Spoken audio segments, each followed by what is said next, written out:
Good evening, folks. Welcome back to another Wednesday hobby hangout. Hope everybody's well. Hope you all have a nice drink in front of you. You've got your paint out. You've got your paintbrushes ready. Let me know what you're up to tonight. Are you having a chilled one? Are you just kind of kicking back and relaxing for a bit? Or what are you painting? What's your hobby tonight? Let's have a quick look and see who we've got in the chat. I'm just making sure all my bits are working because I forgot to check it before I started. Who we got? We got Marcus, the Super Pumpkin Man, says hello from the past. I think I remember seeing one that used to the other day saying hello in the future or something as well. Mark Berracloth saying hello there as well. We've got Lord Maiden. We've got Peter Cooman, Scott Longworth, Mark Wright. Hello to you, fine gents. We've got Blizzards as well saying the rain stopped. It's time to spray some primer. Nice one. Busey saying evening hobby hounds. Good evening to you, Busey. How you doing, mate? Ortega, hello there in the catch-up, buddy. Marcus is saying shipping is killing. Oh yeah, you were just talking Kickstarter and stuff, weren't you? Christian Rees is in as well. Hello, Christian. Hope you're well, fella. Scott Latham, Dave Mackay. We've got Yoakum in as well. Hello, Tony Howell. Hello, Peter Nicholas. Hello to all of you. Jeff Higgins says happy Wednesday all. Peter Cooman's finishing 25 Moria Goblins for Lord of the Rings. Nice one. Ed Handley, hello to you, sir. Bobby Clarkson as well. Nice to see you, fella. John Estel says just having some ice cream and then starting painting. I haven't had ice cream in ages. Good evening, Spiderlord. Hope you're well as well. Sunded Sykes says you woke up early enough to join the start. Did anyone else know there's a 4:30 a.m.? There's two 4:30s in the day. Nice one. Marcus is finishing off on his D&D Dervish. Lord Maiden's painting some Wild West Exodus Robot Lawman. Very nice taste. Tony says he's working on his baby pink Stormcast Eternal. Nice. I can't wait to see that, mate. Jeff saying he's flicking through his Bayou Malifaux book. Nice one. Scott Latham says just building Witching Hour and Sonya Guild core box. Lots of Malifaux going on. Good. Nice to see. Steve's putting together some Z's tonight. A nice one as well. Scott Long was building his Panzer IVs for his late war Germans for Flames of War. And then some removable tree bases for Battletech. I didn't know they had trees in Battletech, mate. Spiderlord says, yeah, he's good. Not sure what will get hit with the brush tonight. I like that. Just whatever takes your fancy. I like that attitude. Gareth Lewis is in as well. He's just bought his first airbrush, so some serious learning to do. It's a bit of a struggle at first, mate, but once it clicks, you'll wish you bought one years ago. Luke Pryor's in as well. He's carrying on with his French fleet. He's got more warships than the US Navy. We've got King John in as well. Says hello there. He's working on a Jokero Guard army. Nice one. Nice to see Connor as well. Hello, fella. Spiderlord says probably his Aeronautica planes or his converted Necron Triarch Stalker. Nice. Ed's working on his Blood Bowl Orcs and did his first Zenithal undercoat on Captain Marvel earlier. It makes a big difference, I think, even just from a point of view of, even if you don't kind of paint so that the Zenithal shows through, it just gives you an idea of the details. It gives you an idea of where the light hits and stuff. I do every single miniature like that now. Well, 99% of miniatures like that now, I should say. Dave Mackay doing some mini swap stuff. A nice one, Tentacles away. And John says, I remember you used to be able to catch 430 from the other side. Now I only see if a kid's got a nosebleed. Yeah, if the little one's up, that's when I find 430. Right, we might as well just crack on and get on with the painting. And good evening, Frantic. Luke says, did you order yourself a new Dreadball team in yet? I did, mate. I ordered myself the Brocker team, which everything arrived today that I ordered, actually, except there was a bit of a mispack and they sent me the wrong team. So I don't have the Brocker team. They sent me a different team by mistake, but I've contacted them about that. And I also bought Dreadball Extreme as well. So I've made a start on building up. In fact, I tell you what, let's get it under the big cam. I've started just cutting these off the bases because I like to, let's zoom in a touch, extreme close up. I like to cut these off their bases so they come on little bases like this, and then they basically fit into like specific hex mantic bases. But I'm not overly keen on how they look when they're finished. So what I do is I get my own hex bases, which Scott Longworth are for Battletech, actually, funny enough. And then I basically cut off them little tabs, and then I paint the bases up however I want them, and then just glue these guys to them separately. So yeah, so I bought the Dreadball Extreme set, which was a bargain for 10 quid. It comes with 3 teams included, and then I bought the Brocker team as well. So who I might even get 4 teams done as part of the challenge. That would be a turn up for the books. But, however, this is what we're working on tonight. Yes, I'm going to be doing a little bit more on this Deadpool mini even. Got manic on the brain there. But just before we start, I will show you this is the mini that I painted last week. This was the, what's it called? The Mythos mini. And I had a bit of a change of heart the next day with a clear head and a bit of a bit of sleep, and I changed the green to that kind of pale blue, and I think it really does go nice with the purple. So that was the mini finished up there, and then I also had a rush of inspiration and cracked on and finished a few more of them as well. So I'll show you the ones I've done. This is these bad boys here. Let me move them back to get them all on camera. And this one as well. So that I managed to paint all of those up one day last week. So yeah, they're almost done. I've got this one left to paint as well. So I've got one more left to paint. And then I've also got, this was the bit I was telling you about, I had a part missing. The part's been sent out, I just haven't received it yet. So basically it's missing that little claw off there. So I'm just waiting for that to come out. And what I've done with these bean resin as well is I basically, I used a hairdryer just to warm them up.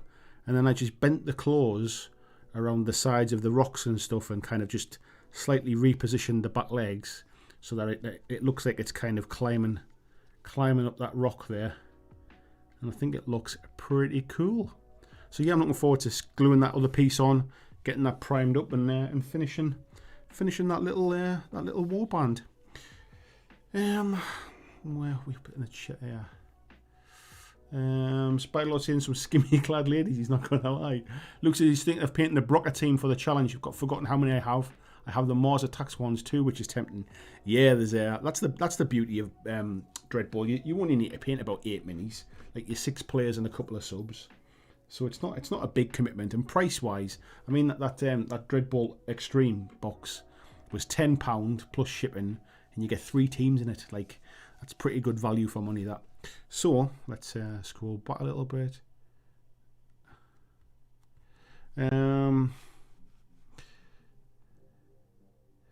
Let's have a look. Spylord saying, where did you get those, Andy? I wasn't keen on the translucent ones.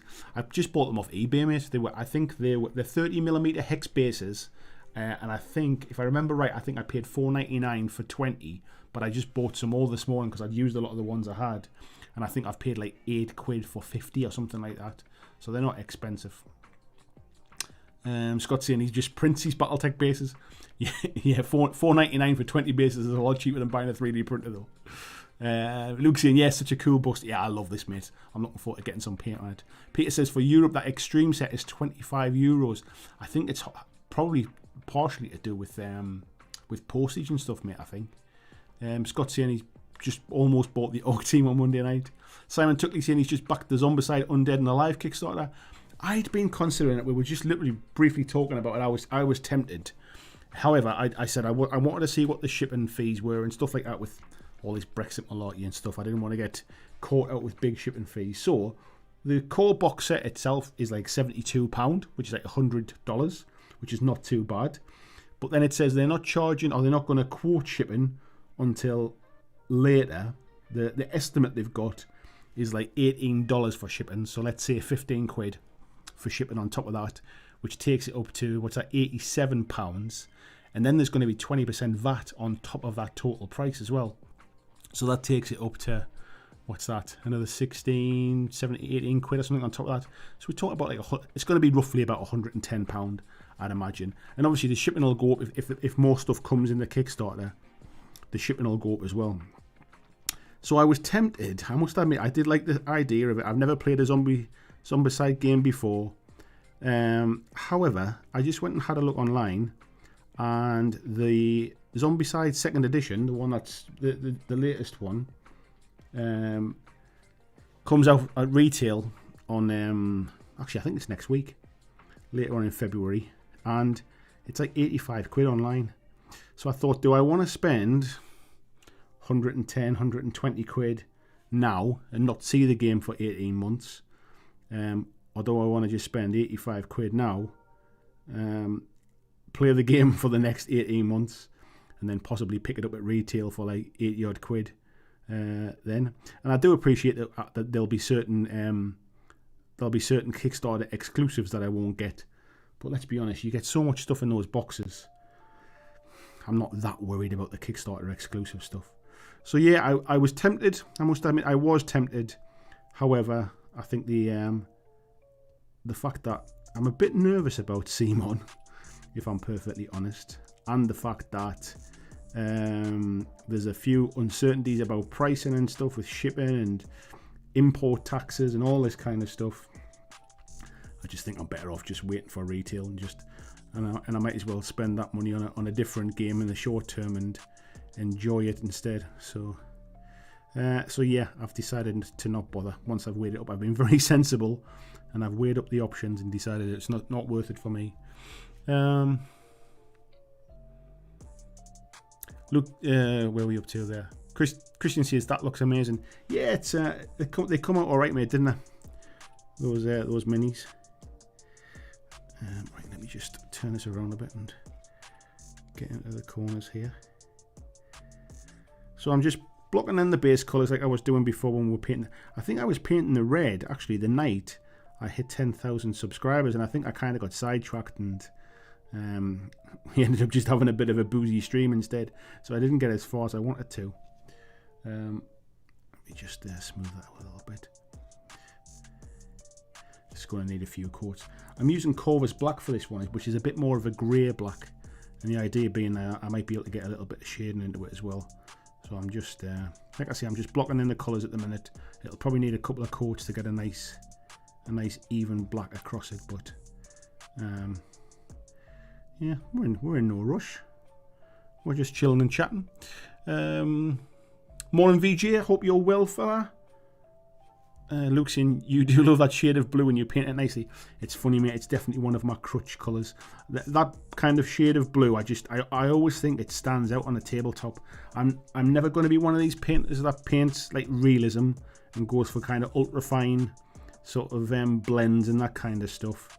And actually, I'm actually a firm believer that when you're playing, if you're painting stuff to play with it, or if you want to kind of sort of film it, it needs to stand out on the tabletop. It like really like realistic looking blends and stuff just end up looking a little bit lost when it's actually on camera or if you're playing on the table. So for me, it's a bit of that extra effort for me personally gets lost, if you like. So yeah, it's I just find that colour always does stand out. So yeah, it's a bit of a crutch colour, and I like painting red as well. So red and blue are definitely my my go-tos. But I think with it being purple as well, I thought the green would really kind of stand out against it. And I don't know if it was just her mask or if it was or if it was the green I used. But when I woke up the next day and looked at it, it didn't look quite as good as I thought it had the night before. So yeah, I decided to change it up. Right, let's get in here.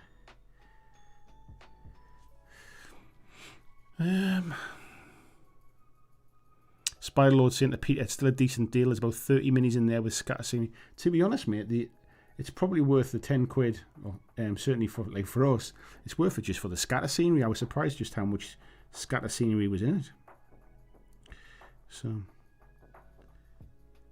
but yeah, it was a fast turnaround by Mantic. I bought it about midnight on Monday night, sort of Tuesday morning, and it arrived today. So that was pretty quick. Although there was a mispack, but I won't hold that against them. Mistakes happen.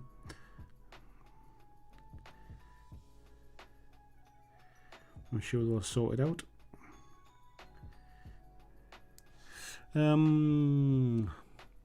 Colton Lane, good evening to you, mate. Says looking snazzy. Yeah, they're coming together, mate, aren't they? Everyone's saying they look good. Thank you very much. Spiderlord says postage might be a bit of a sod though. Brexit year. Oh, honestly, I just Don't even get me started. I haven't got a clue what's happening with it. That's the problem. I mean, luckily I don't really buy a lot of stuff overseas when it comes to buying online. I tend to just buy, like, most of the stuff I buy is either stuff from Amazon that I can just get quickly, or it's stuff that I buy from kind of like sort of like UK companies, like games companies and stuff, or bits and pieces like that. So I tend not to kind of buy stuff from overseas, so it's not really affecting me much.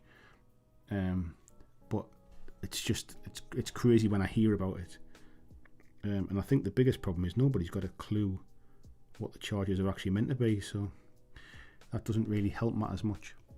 Simon says colour scheme looks really nice with the blues and purples. Yeah, I thought it did the next day, mate, as well. I was kind of like trying things next to each other and trying to understand it. Spiderlord says, love those models. Have you played much Mythos? I haven't played any yet, mate. I've read through the rule book, and to be honest, I wanted to get the two war bands I've got, the two little forces. I wanted to get them painted up, and then I'll have a play through it. But my early kind of feelings of it is the rule book seems really, really clear, really easy to understand, and it feels like a simplified Malifaux is how I would probably describe it. Think of Malifaux with sort of less special rules. That's how it feels in my head when I'm reading the rule book. But like I say, until I actually sort of get it on the table and push the models around, I won't know for sure.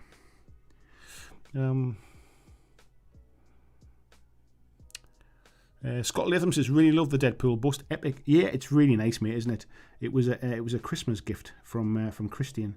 He 3D printed it and sent it to me. So I'd been talking about sort of painting busts and stuff like that. Something as a bit of a change from just like painting the minis, and I was going to just paint it in my own time and just like as a bit of a just like a nice sort of thing, just to relax and paint something that wasn't work really.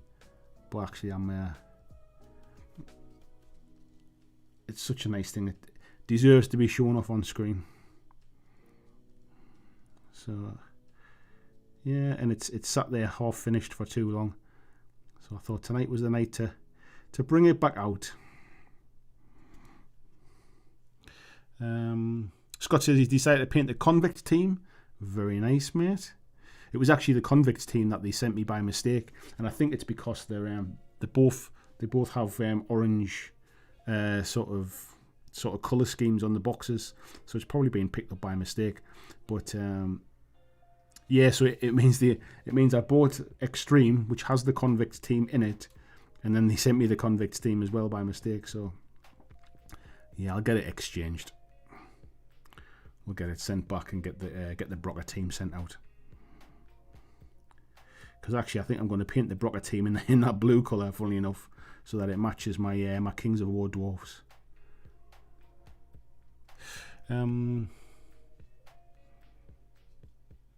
Spylord saying nice, off to EBI go. Yes, there was a number of different ones on there, but it was certainly that's what I got for mine. Those hex bases. Well, that's what I paid for mine, I should say. Sunday saying, where did you get the bust from? It looks great. Yeah, I don't know whether you heard me there, mate. It was a Christmas gift from Christian, who 3D printed it. So it's a resin 3D print. The quality of it's fantastic, actually, and I must admit, I do keep talking about picking myself up a 3D printer, but it'll happen. It'll happen at some point. I see too many cool bits and pieces to not pick one up.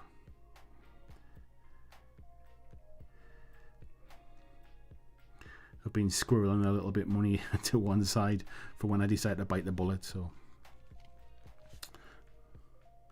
I'll get there eventually. Right, let's just get these black bits blocked in.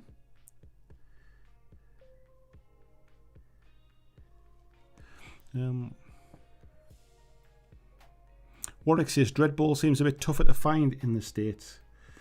I mean, certainly you can buy it direct from Mantic, but if you contact Kyle, is it Kyle Przyslensky, I think his name is. I think that's how you pronounce it. I could be completely wrong there. But yeah, Kyle is the US sales guy. He should be able to put you in touch with a company that have it for sale in the US. Have you tried like places like Miniature Market and stuff?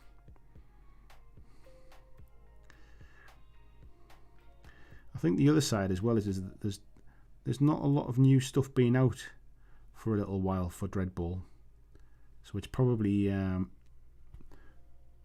not a huge seller. So if you're taking up shelf space, you're going to want to be sort of replace it with stuff that sells there really well, and then obviously the new stuff's coming out now, so or the new expansion. So you might see places starting to pick bits and pieces up again.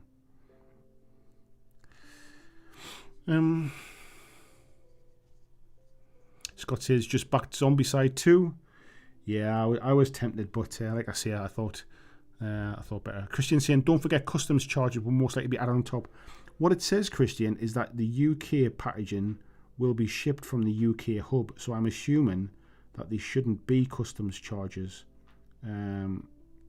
However, in these uncertain times, who knows? I mean, I think the other side of it as well is, especially with all the COVID issues, China production issues, all that kind of stuff. I mean, I'm expecting it to be delayed.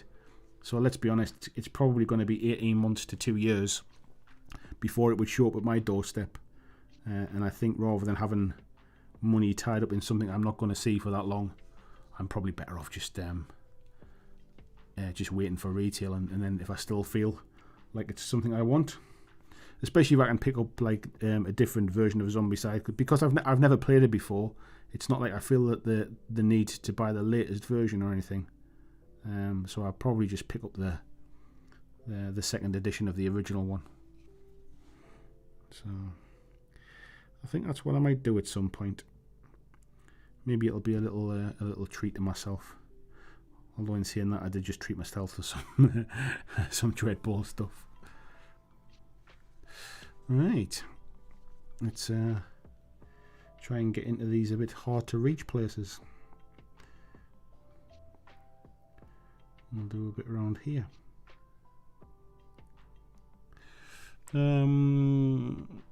Yeah, Luke's saying wait for retail. I think that's my plan, mate.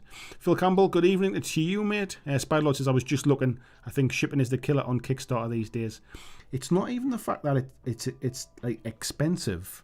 Well, I mean that is part of the fact, but it's more the fact that it's not even known. It's like we want you to spend $100 or £75, whatever it is. We want you to spend $100, but I can't tell you how much it's going to cost you to ship it to you.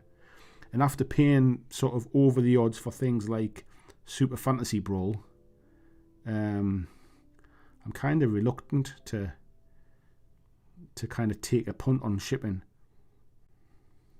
because I don't think you'll be able they'll know what shipping costs until the Pledge Manager comes out, and I think at the point the Pledge Manager comes out, it's past the 14 days kind of money back time. Like you can get your money back at any point up to shipping, but you pay the Kickstarter fees and any admin charges. However, you can have a full refund up to 14 days after the Kickstarter ends. And I don't think in this current climate, we still won't know what the shipping charges will be sort of 14 days after the Kickstarter ends. So I think I'll just take my chances. I've said before that the shipping thing is what annoys me quite a lot about Kickstarter stuff, because I've paid kind of over the odds for shipping a few times, and there was one game I'd bought where Element Games were actually selling the Kickstarter version of it in their shop because they'd backed it from a retailer pledge perspective, and they were selling it in their shop with their normal discount, sort of cheaper than I paid for it, and then I paid shipping on top of it as well. So it was at that point I thought, you know what it is, if the game is going to go to retail, I'm probably not going to back any Kickstarter again anymore, because I might as well just kind of get the savings at that point. There's always somebody who's backed it who wants to sell it on, and even if they're kind of wanting to get back what they paid for it, right, without shipping, just at retail. So yeah, I'm just kind of, I'm just a bit hesitant about that kind of stuff at the minute, especially not having the spare cash that I used to. Like having like 120 quid tied up in something I'm not going to see for a year and a half, 2 years. My money's kind of better spent elsewhere. Stuff I can make content on now. If I'm going to buy myself something, like I might as well at least sort of get something I can make some content on. So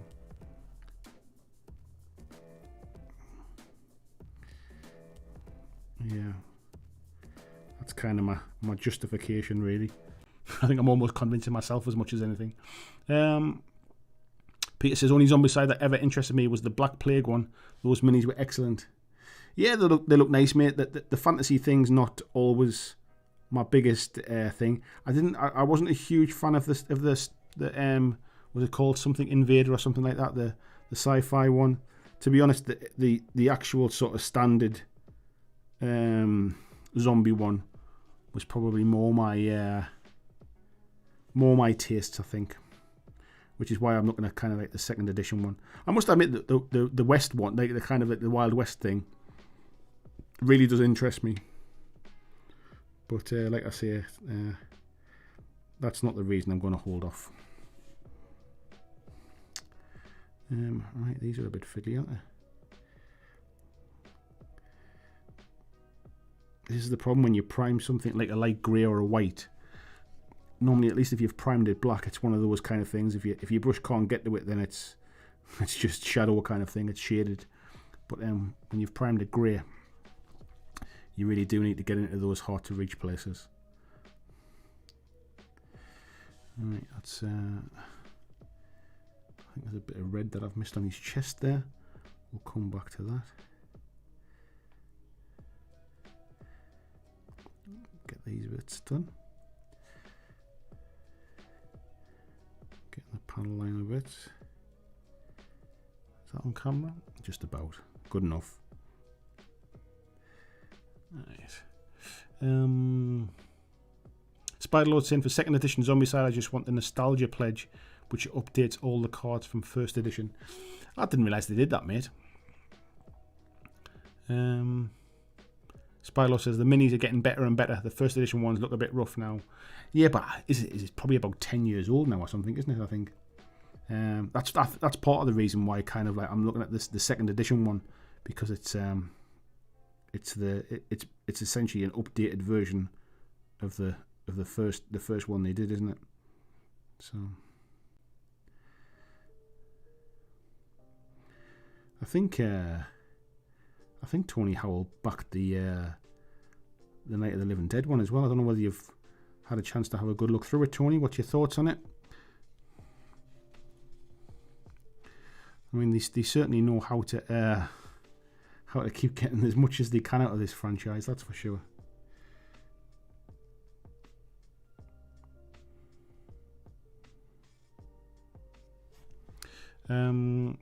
Scroll down a little bit. Dave says, is there background music or am I having some funky tinnitus? There is background music, mate. I always have background music on the painting streams, because there's times when I'm just I'm concentrating, and rather than just having absolute silence, there's just some kind of something to break the silence a little bit. Luke says, currently there only appears to be one mini as an exclusive. Zombicide is fun, but looks at weight for retail. Yeah, I mean, I looked at that as well, because what I was thinking, I liked the plastic player dashboards, and I wasn't sure if they were Kickstarter exclusive, but it appears that they're not. It looks like they're going to go to retail as well, and like you say, at the minute there's only one mini that's Kickstarter exclusive, so I'm sure that'll change over time, but at least they've kind of like, I think the way they kind of run them at the moment now is they just have one kind of pledge level, don't they? So the other side is we're not too far away from Cursed City coming out, and I'd rather probably hold the money back and spend it on that, and enjoy that game, which I'll like the day I pay for it. Really, like, I'll pre-order it one week and get it the next week. So it's that's probably where my money's probably better off spent. Can you play Zombicide solo? I'm not sure. I assume you can because I think it's a co-op game, but having never played it, I'm not 100% sure. I'm sure some of you will know.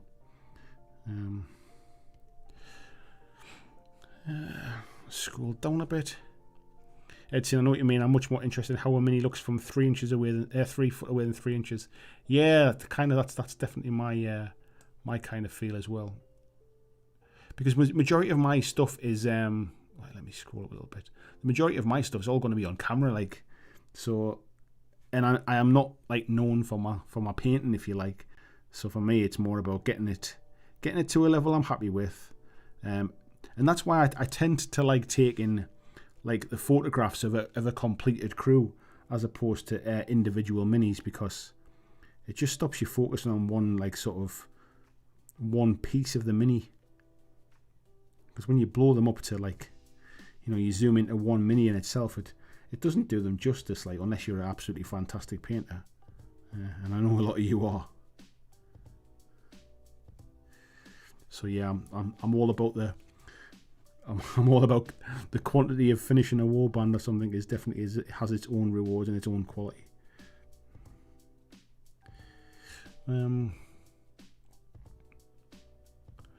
Christian says, to be honest with Zombicide, you could just download the free rulebooks and grab models from other companies. Easy enough to make gaming tiles with paper and pen or build them in 3D. I didn't even know the rules were free, mate.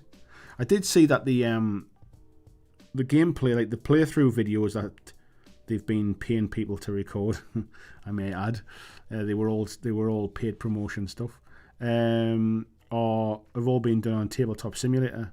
So maybe that's another option just to try it out. And of course, I mean, I'd like to paint the minis at some point, but let's be fair, I'm not exactly short of stuff to paint at the minute, am I? So pick your battles, birders. That I think is the best way to describe that.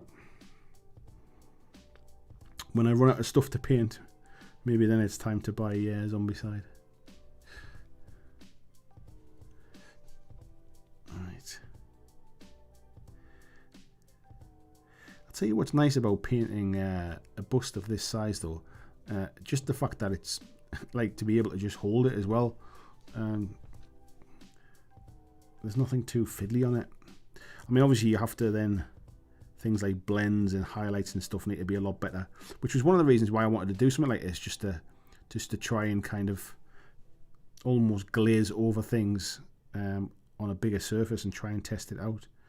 But there being like less kind of fine details, it makes it just a bit more relaxing to paint, actually. Nice to see you, Tim. How you doing? Get the chimichangas in.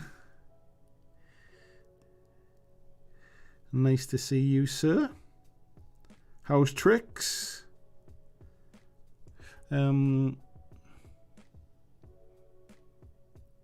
Scott saying Rob had it already boxed ready for you.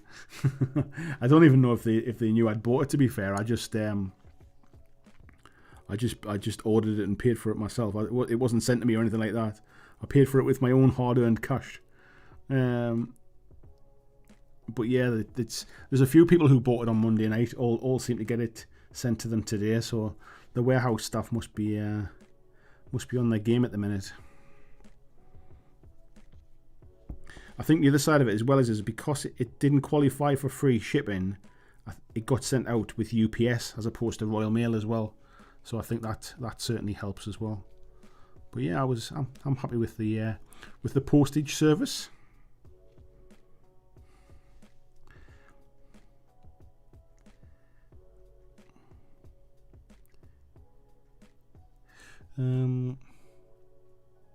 Luke said, I thought I'd either not been sent the Dwarf Armada flagship or forgotten to order it, but then realised it's not actually out yet, or not to release it with the rest of the fleet.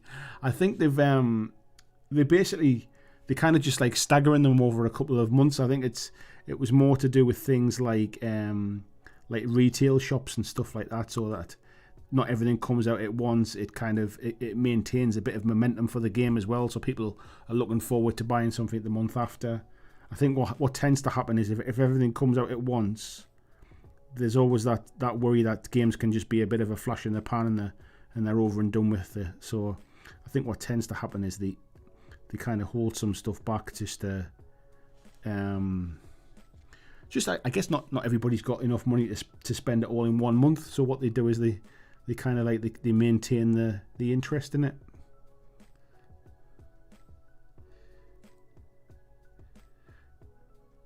Looks like you treated yourself anyway. I mean, I saw what you'd in your picture there. You'd certainly bought a nice little haul there. Right. Let's just keep building up this black. It's a strange black. I tried using it on the rims of the bases before, and it's a really grey black. It might not be. It kind of is showing up a little bit on camera, but it means when I actually come in to use like sort of the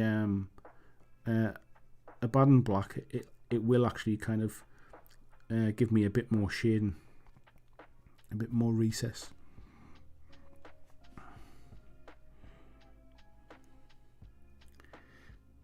So all I'm doing is just keep going over it really and just laying it up. I wouldn't normally do it. Normally if this was just a miniature, I would have just chucked a wash over the top of it by now. So let's have a look, see who else we've got in here. James saying, greetings all, missed Monday's chat. Glad to be catching a few minutes today. Nice to see you, Mr. Z. Hope you are well, sir. Lord said, I have my tea, bacon and onion roly-poly, chips and gravy. That sounds amazing, mate. I had a jacket potato for my tea tonight. I haven't had a jacket potato in ages. Although the beverage of choice tonight, I should just say, I decided to treat myself to a beer tonight. So I'm a bit of Corona tonight. No pun intended.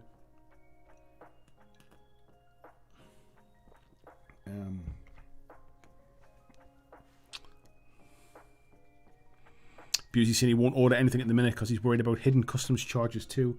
Yeah, the only thing I've bought recently from overseas was I bought some cigars from the States. However, I didn't have any extra charges on them, so that was fortunate.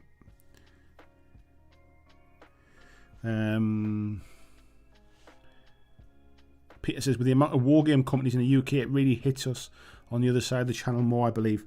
I'd assume so, mate. One of my a friend of mine works in retail and sells a lot of diving equipment, and they're kind of being sort of hit a bit of a double whammy at the minute because they're struggling to get stuff imported into the UK to sell, and then a lot of their customers are overseas as well, randomly. So they're kind of being hit from both ends at the moment. Pardon the expression.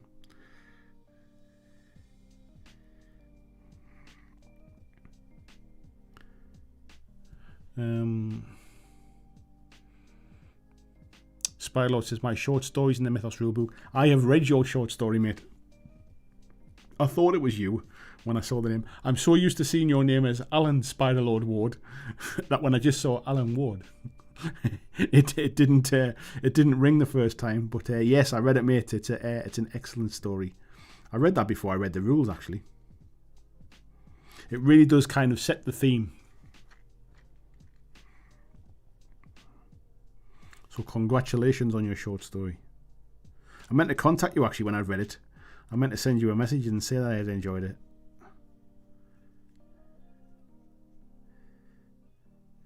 I only wish there was more background to the game, to be fair. There's obviously your short story, which is fantastic, and then there's a little bit of background about each of the factions, but that's about it really. I kind of hope there'd be a bit more, or maybe more in the future, because it's a obviously Mythos being sort of Lovecraft inspired. It's got plenty of scope.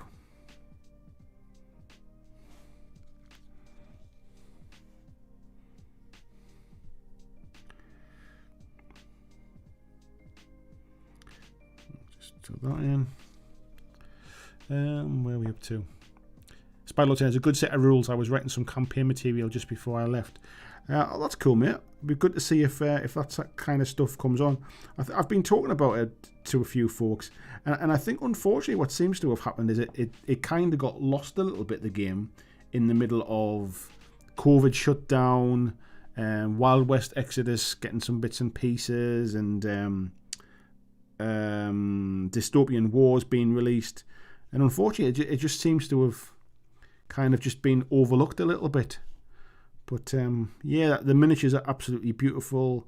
The background sounds fantastic, and the rule set feels relatively simple to get into. So I'm hoping that it gets a little bit more love.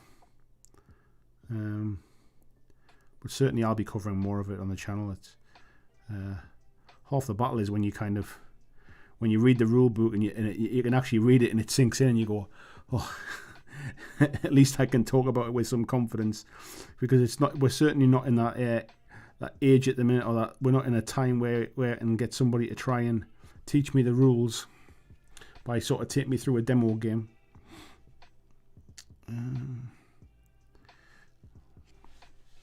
Right, that seems to have a few quarts of that seems to have settled in.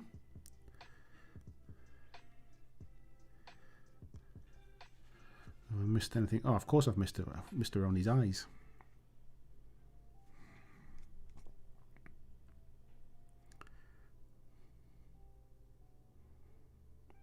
I thought he seemed a bit wide-eyed there.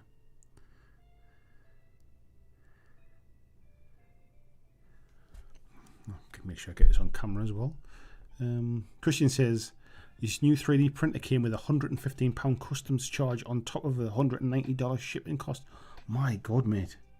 The problem is as well, at that point, like, what can you do? You've got no choice but to accept it. It's not like you can kind of send it back, is it? Like, that's the stinger on that kind of stuff.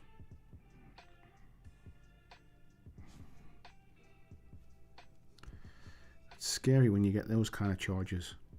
I remember buying a t-shirt for my little lad years ago.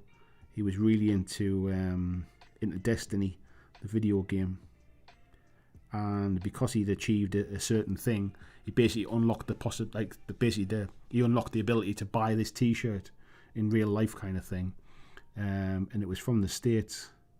So I think the t-shirt cost me like 25 quid or something like that with some shipping, and then I got hit with a customs charge as well. I think I paid more for customs than I had done for the t-shirt itself.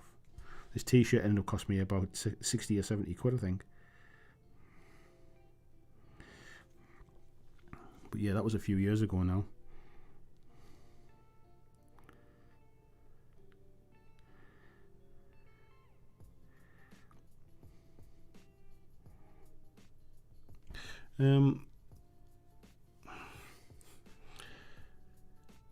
Marcus is saying you should paint something for yourself once in a while.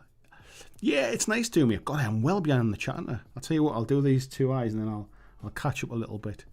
John saying he's enjoying painting the Convicts team. Nice variety of skins and poses. Yeah, they're quite a nice looking team, that Convict one. I'll tell you what, I think that with the bargain price of Dreadball Extreme, I think we're going to see a lot of Convict teams in the painting challenge. Nothing wrong with that, of course. One of them will probably be mine. So nothing wrong with that at all. But yeah, I mean, it's for that price, especially if you're in the UK, for that price, it like you're basically buying 3 teams for less than the price of 1 team. If you're just buying like a team on its own. The only reason I went for the Brockers is because the Brockers had always been the team that I wanted to paint.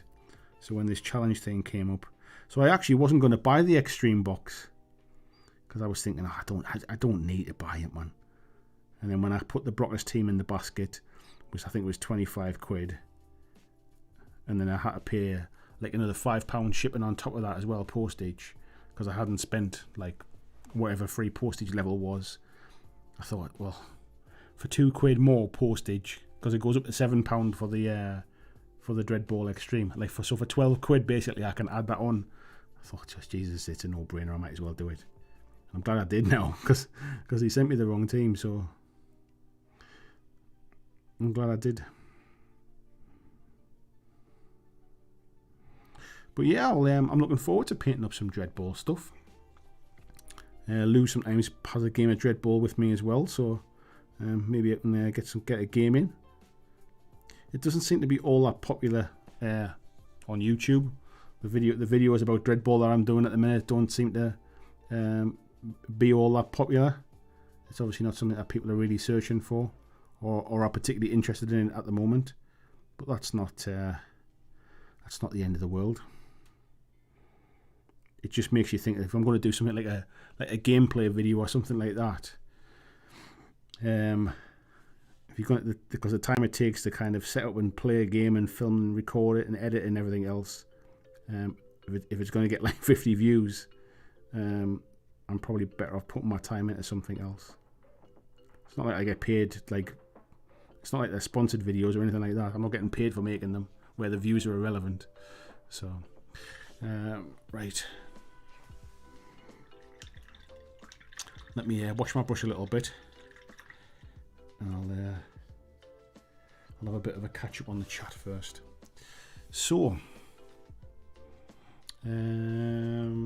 because you looking at a Spanish site called Goblin Trader, used to sell lots of GW stuff, and items are seeing a waiting replacement due to Brexit. I think people are just blaming it at the minute. I don't think it's a Brexit issue. I think I can't imagine GW are not shipping overseas at the minute. So unless they buy their supply from somebody else. Christian said, to be fair, it did come from Taiwan, but still it was unexpected. I wouldn't have expected to pay any import tax from Taiwan. I know from the States and stuff like that you normally get like stung, but I wouldn't have been expecting it from Taiwan. Warwick said it was able to find on eBay and Amazon, although it was tougher to sort through things were completely unrelated to Dreadball. Yeah, I can imagine, mate. One of the guys at the game store just bought a 3D printer just to print extra parts for GW models like weapons and custom heads. I've seen a few people getting China recast stuff recently, which is a bit worrying. It seems to be becoming a more sort of less frowned upon and more popular due to pricing. Warwick says he's going to make another Necromunda Ogrum gang member. Nice one. Spiderlord says all my Kickstarters have been delayed by a year at least. The first Kickstarter I ever backed was The Walking Dead by Mantic, and it shipped early, if I remember. And if I remember right, I backed it in the February and it arrived like end of October. That's how quick the first wave came. It was pretty quick. That was all in the same year. And I know it arrived in October because I recorded my first ever YouTube video, which was an unboxing of the Kickstarter, on like the 2nd of November. So it definitely arrived kind of back end of October. So that one was pretty quick. What else have I had that's been delayed? Super Fantasy Brawl was quite delayed. I'm trying to think if I've backed anything else that's had like big delays. I don't think so. I think it's been relatively on time or kind of at least like within expected times. Mark was in. Nice to see you, mate. Painting some Marvel tonight, and it's just the book's amazing. Yeah, it's cool, mate. Isn't it? Just to give you an idea of kind of size and scale. There's one of the minis I was painting last week, just to give you an idea of the scale of it. Move it across a bit and put them side by side. So it just gives you an idea of just how big it is. Busy said, I've seen some scale modelers moaning that there's no stock from Europe suppliers. Things like Vallejo could be a problem getting into the UK. It's a mess, isn't it, mate? Brandon Wofford, nice to see you, mate. Spiderlord saying that's why I tend to back for £1 these days. Access to the pledge manager, and if you back out, you only lose £1. Yeah, that's an option, I suppose, isn't it? But like I said before, I suppose, yeah, if you find out the shipping when it gets to pledge manager, yeah, that's maybe an option. Peter saying, after all the C1 Kickstarters that was successful, it feels daft to me that they keep doing Kickstarters for everything. It's just not what Kickstarter is about. That's their business model, mate. Mythic Games do exactly the same thing. At the end of the day, why not from their perspective? Why risk? Like, why risk ploughing their own money into it when there's so many people are willing to give them the money up front? The worry is people like Simon. They have so many consecutive projects running one after the other. All it takes is one project to come up and flop, and then it's like a house of cards. It all starts falling because they're almost relying upon that money coming in to pay for stuff for work they've already done, if you like. So any company that does lots of Kickstarters all work with exactly the same business model. It's not like we're going to put this money on one side and that's just for that Kickstarter. They're using that one to kind of to fund the next project and to pay for stuff that's been like getting manufactured for a project that hasn't shipped yet. All it takes is one kind of bad Kickstarter or one that doesn't fund very well or doesn't hit the mark, and the whole house of cards comes tumbling down. But yeah, I mean, yeah, Mythic does the same thing. Simon does it. We see Hasbro did it with Hero Quest. At the end of the day, why risk it? If you can get people to pay up front, why? Like, board gamers seem to be less averse to Kickstarter than miniature gamers. I think people in board game circles just see Kickstarter as part of board gaming, I think. Or not even just Kickstarter, crowdfunding in general. Tony's saying, with the exception of paint, the only hobby spend I've made so far this year is Core Quest. Yeah, they've done fantastic. Over £100,000 they've raised now from a £13,000 target. That's exactly what Kickstarters and crowdfunding is about. VG saying that's when I pulled out a Super Fantasy Brawl. Yeah, it did creep up a bit, mate, didn't it? Just a bit. Spiderlord saying, so the money raised from this will be used to fund, was it their last one? Yeah, exactly, mate. That's exactly what I think happens. VG saying, when I saw the ship in Australia, I was like, no, yes. If it's good, I'd get it at retail. That's another thing that's kind of annoyed me a bit, mate, is because they're launching another Kickstarter for Super Fantasy Brawl to bring like some more of the expansions, like the more of the heroes or champions out. And part of why I backed it was because there was going to be it was going to go to retail, and that would create more players and eventually tournament scene and stuff. And I appreciate the tournament scene's down, but retailers are still open. Retailers, like, they could still sell their product through retailers, because retailers need the money right now. You know, like they're not allowed. They can't open, certainly in lots of places. So new stuff to buy would be fantastic for them. But I guess Mythic are going back down the Kickstarter route again. VG says he backed it but pulled out on the cooling off period.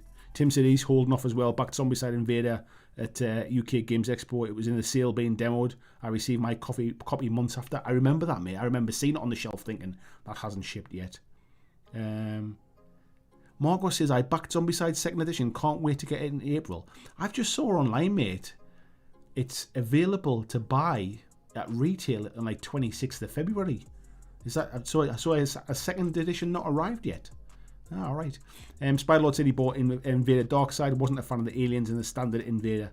I can't remember them, if I'm honest, mate. Spiderlord said Night of the Living Dead one is fantastic. Yeah, that's the one that Tony got.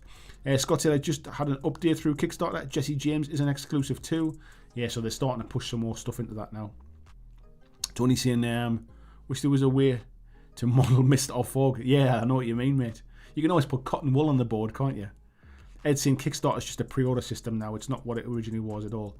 Yeah, but I guess that's just what it's like, isn't it?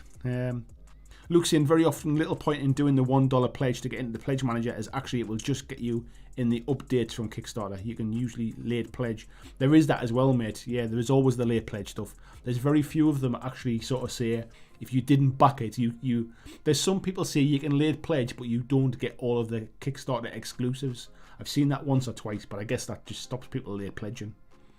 It's only saying there, yeah, he's hopeless with tech. I'm sure that'll work out one day. Right, I've caught up. Luke saying board gaming and crowdfunding are hand in hand. It works for me though. I'm sure it does, mate. I'm sure it does it. It might just pay your wages. I'm not against it, if I'm perfectly honest. I think it's got its place. I think there's a lot of companies that there's a lot of games, I should say, would never see the light of day if it wasn't for crowdfunding and for Kickstarter. I just don't. I just, to be honest, I'm more worried about the big companies who have their entire. Oh, what colour should I go for this? Let's have a look at. So let me get this brown colour that I'm looking for, and then we'll crack on with my conversation there. Which one to go for? Let's go with I think we'll go with Mournfang Brown. Yeah, I'm probably more worried about some of these bigger companies that have their entire business model on the back of Kickstarter, and there's big risks, which people don't think there is because they're thinking, oh, well, they've launched so many Kickstarters.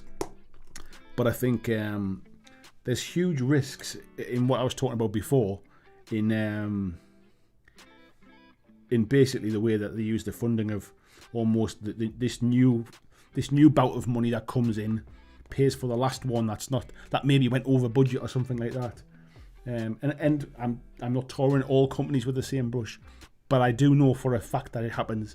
I know one company that it definitely happened with, quite a big company. I'm not gonna drop them in it, but quite a big company it happened with, and they had to get a lot of investing to make sure that the company didn't kind of collapse. So, where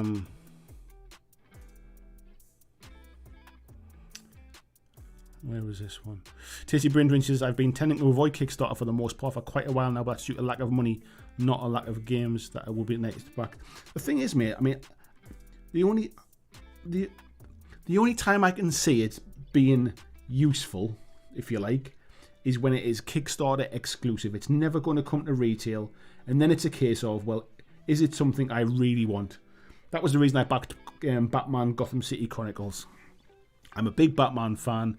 I wanted the game, and it wasn't coming to retail.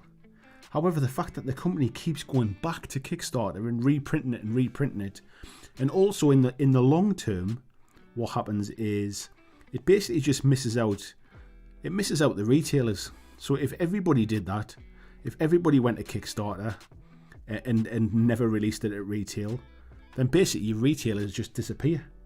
And I think sometimes with board game companies, it's less of a worry. It's almost a case of, well, if there's no board game shops to sell board games, people will just come direct to us anyway, kind of thing. Because the kind of games that they're releasing, these like $100 to $200 board games, are not the kind of things that sell at retail anyway. Like, these are bought by collectors and sort of real board game enthusiasts. So I don't think it's a bit like GW, like sort of pushing people into their stores rather than anywhere else because they make more money from them. And a lot of these games do exactly the same thing. But there's a big reason to go to Kickstarter before you go to retail, because one is it reduces the risk, and the other side of it is actually if you're a smaller company, if you're like not a GW or something like that, and you're trying to get companies to take your game and put it on their shelves, actually there is a benefit to Kickstarter, because what it does is it creates a hype and it gets people talking about it. And then of course there's all the people that didn't back it and have been waiting for it to come to retail. So what happens is you almost create like a marketing sort of plan around the fact that everybody's heard of it now. Like they all know it's this big thing, like, and how popular it was at Kickstarter. And then, or like for example, if there was a game come out called Gloomhaven and you'd never heard of it, you'd probably be a case of, well, I don't even know what it is, kind of thing. But the fact that it raised so much money on Kickstarter and it was massively popular and there's a lot of people missed out on it, when it went to retail, it also sold out and it also sold really well. So there's still a place for crowdfunding and then things go into retail. But I think that there are a number of companies, I mean, Mythic's one of them, where they basically, they say they're going to go to retail, but they're, so far the only retail it's gone to is through their own website. So yeah, that's what I find a little bit disingenuous. However, that's their business model. Plenty of people disagree with me because they keep backing them.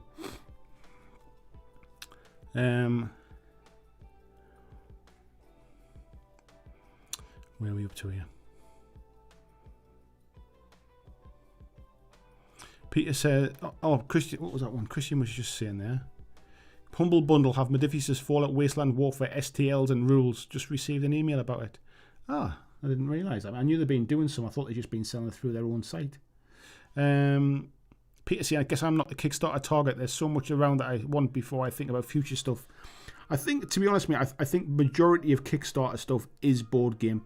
There's very little these days in the way of wargaming goes to Kickstarter. Because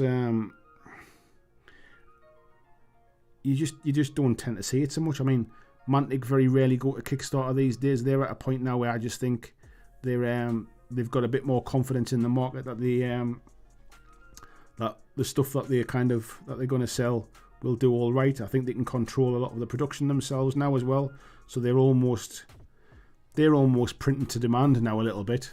So things like Armada, I think, is a prime example of a game where they took their pre-orders in and then they knew how much they had to make, and because they're making it in-house, if sales go up or sales don't meet demand, then maybe it's not like they've got to invest huge amounts of money in like kind of plastic tooling and things. So I think wargaming's a bit different, or like even just miniatures and stuff now. So much is done on 3D printers and things like that. A lot of the smaller companies now just sell STL files and things. Scott saying, right, Convicts team built and based temporarily with BlackJack. Nice one.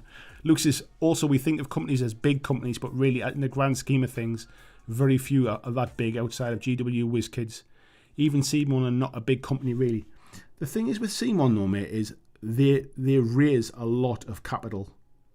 And they're a big enough company that if they didn't want to go to Kickstarter, they could quite easily kind of get a business loan, and on the back of basically of everything they've done, the way businesses used to run. It's just that these days, why would you? I completely understand why they wouldn't. Like, why would you kind of borrow money and pay interest on it when you can basically just get your customers to give you the money up front? It makes complete business sense. It just always sits funny. So, and like I say, there's absolutely nothing wrong with it. It's just it's when things don't go to retail basically, and they just kind of miss out. Spiderlaw says, honestly, Kickstarter's a trap. Loads of stuff you never get round to using. I wouldn't say it's a trap, mate. It's not like they con you. It's not like you don't know up front what you're spending your money on. I just think it's actually not so much of a trap, but I think it's a hype machine. It's a hype train, and people get caught up in it. Like if you look and see how much stuff you get in the Zombicide sort of like the standard pledge, there's a hell of a lot of stuff in there, like from a miniatures perspective and stuff like that. And in days gone by, that kind of stuff would have been cardboard tokens. It wouldn't have been plastic stuff. However, that's how companies have really monetized Kickstarter, by promising an absolute boatload of miniatures now. And Kickstarter's allowed them to do that because they know they're going to get the money up front. They know exactly how many they need to make. They set their pledge goal at a level that, like, basically where they're not going to sort of like cut their throats. So yeah, I think saying it's a trap is maybe not right. I know what you mean, but I think it's a trap that we set for ourselves. We see the shiny eyes, and we see all the hundreds of minis that you get and all the expansions, and you think, oh, I'll happily pay £200 because you're getting the game and you're getting all this stuff and you're getting all these expansions. But in reality, most people never play it. Like I almost feel sorry for some games designers who must design games that hardly ever get played, because there's just like if you're designing like an expansion or something for a game at Kickstarter, I bet not even 1% of the people that buy the game will ever get to play it, purely because they'll get bored of it. And what tends to happen with board games, much like miniatures games if you don't play them very often, is if you haven't played it in a while, you're going to go back and play like the intro scenario again. You're not going to say, oh, we haven't played this for a year. Should we play that expansion? You're going, oh, should we just play the base game again? Because I can't remember all the rules. And And then what happens is you want to show one of your friends, like somebody comes round to a games night or something like that, and you go, oh, should we have a game of that new Kickstarter that you've just got? And you go, oh yeah, well what we'll do is we'll just play the intro scenario, and I'll teach you the rules. And then you finish playing that, and you go, oh, that was really good, we'll play that again some other time. Right, should we play something different now? And the vast majority of games just never get those scenarios, those like expansions never get to the table unless the people playing it are very, very passionate about the game and kind of play it on a regular basis. But I think the vast majority of board gamers just like to play they like variety. It's one of the reasons I don't get through a lot of like sort of campaign stuff and things. It's because I like to play lots of different games, and if I haven't played it for a while, I'm going to go back and kind of refresh myself with the basic stuff, and I'll still get enjoyment from it. I'll still have a fun game, but yeah, I'm not going to kind of not play something for a year and then dive in to like the kind of like the second or third expansion and confuse myself. But that's just reality, unfortunately. Such a waste of product, waste of people spending money on stuff they'll never get round to.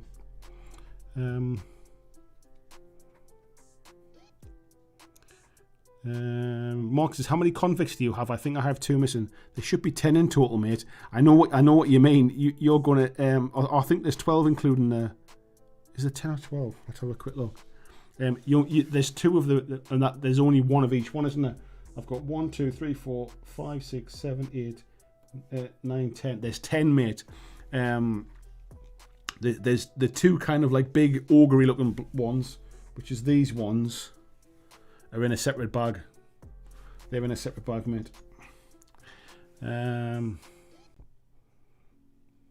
Warwick says, oh, hang on, let me go back up again. Spiderlo says, the one I'm waiting for a late pledge for is Sniper Elite. Quite small and cheap package. I'm not familiar with that one. I mean, I've heard of the video game, but I'm not familiar with the other one. Dave says, I now have at least 3 different technical models. Amazing how much time disappears when using 3D software. Yeah, I bet it does, mate. So you're trying to sculpt them yourself? I'm impressed. Warwick saying, Soda Pop Miniatures had some issues using new Kickstarters to back the previous Kickstarter. The games and minis are great. I backed Super Dungeon and Ninja All Stars. No issue at next Super Dungeon Explore. 5 years in waiting. Yeah, that wasn't the company I was thinking of, mate. But it is another one who got in a little bit over their heads. But yeah, the one I'm talking about is quite a well-known company, and it's still selling now. But there was a point in time where it was quite close to not being able to pay its staff.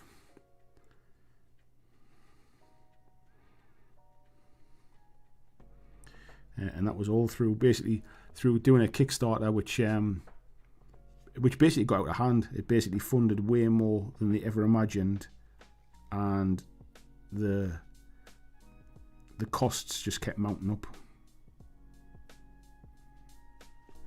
and it really caught them off guard.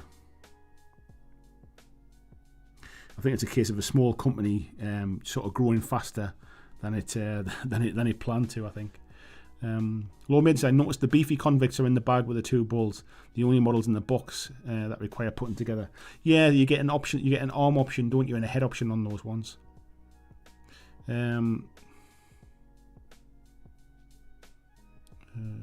Luke's saying, yeah, a lot of these projects actually can't work the numbers for retail. Too many middlemen in between trying to make a cut. It's a common thing, mate. The one I remember hearing about was Conan from Monolith. That basically by the time it got to retail, they weren't making any money on it. By the time distributors took their cut and retailers took their cut, they weren't making any money on retail copies. And that's exactly the reason why Batman Gotham City Chronicles went to Kickstarter only.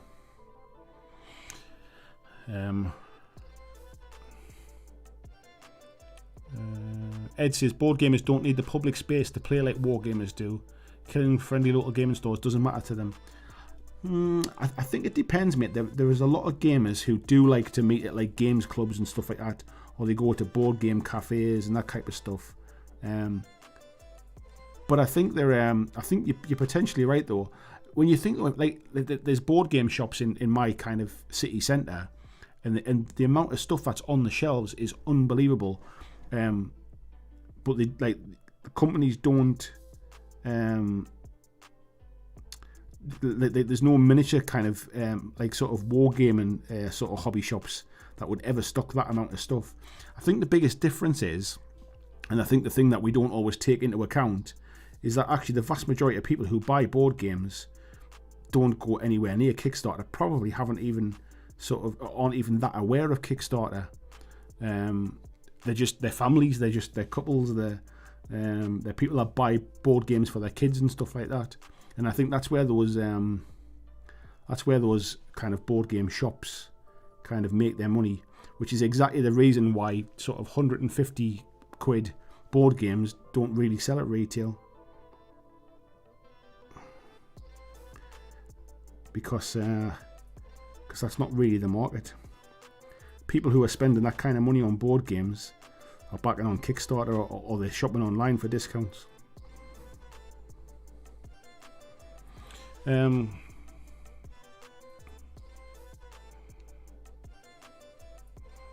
Barry's in as well. Good evening, Barry. How are you doing? Dirk's just coming to say hi as well. Hello to you, Dirk.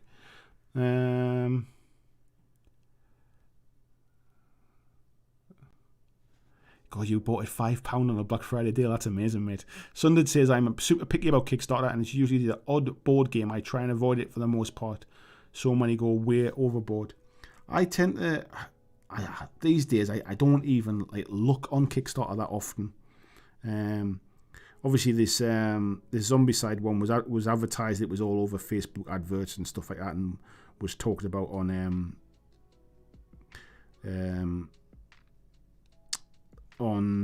sort of board game Facebook groups that I'm in and stuff. And I do like that kind of Wild West theme. And I thought if the minis are nice, I can potentially kind of use I could make like some kind of Wild West Exodus type sort of scenarios with Wild West zombies and stuff like that. But to be fair, as I mentioned earlier in the stream, ultimately I'll just wait for retail. And if I really want it at that point, then I'll pick it up. It's no money lost in the grand scheme of things.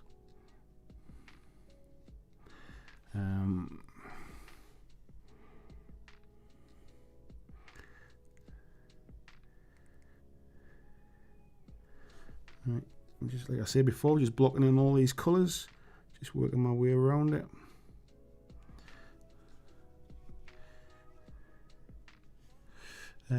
Where else are we up to here? Tony says, bless them, the popularity of Marder caught Mantic out. They really burned them in like oil to meet demand on that. I tell you what, mate, I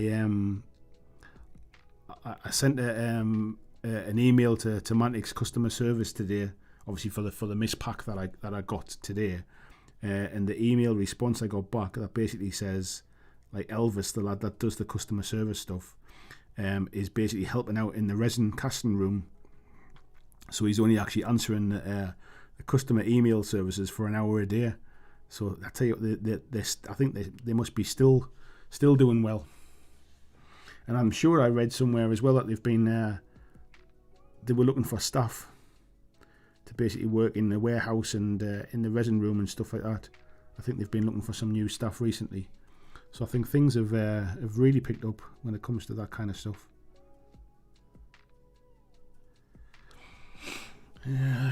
Luke saying, same one, don't crowdfund everything. Lots of their games just get released. It tends to only be the big minis games that go to crowdfunding. Yeah, I can imagine that, mate. If it's the big mini stuff.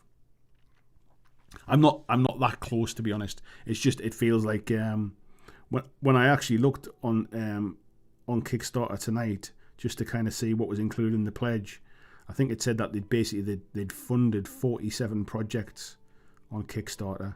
So they're not exactly shy about using it, that's for sure.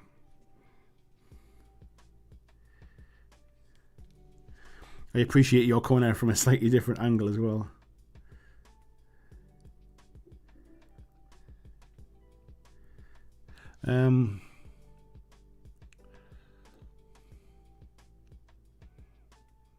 Peter says the difference, I believe, is companies like Mantic can rely on their customers to have know-how to assemble a model so they can go to resin route for models in-house. Not necessarily, man. I mean, no more than GW make plastics. I mean, like sort of, you've got War Cradle make some fantastic resins as well, and they have their build instructions online. So I think the difference is that war games companies tend to make models for war gamers, people who like to build and paint minis, whereas board game companies make games for people who like to play board games. There might be some people who like to paint their minis, but ultimately they're looking to just play the board game. So what tends to happen is they need to be like, they need to play out the box. They need to come single piece. It's the reason the Dreadball stuff all comes single piece.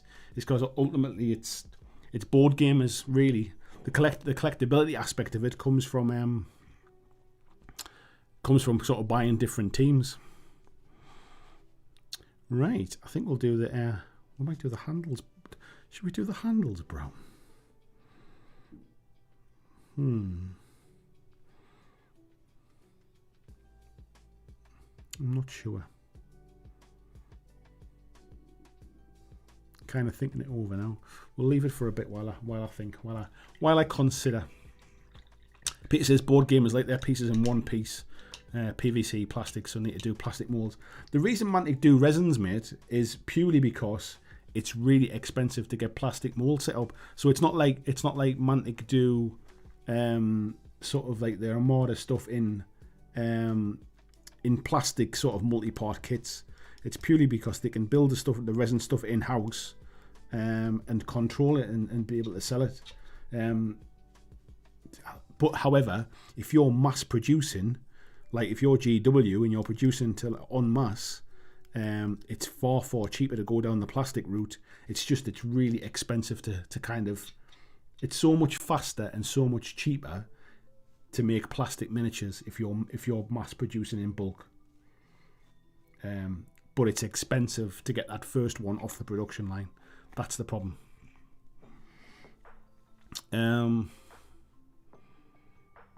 Peter says board gamers like their pieces in one piece. Yeah, exactly. Luke says so true regarding extended content of games and not getting it played.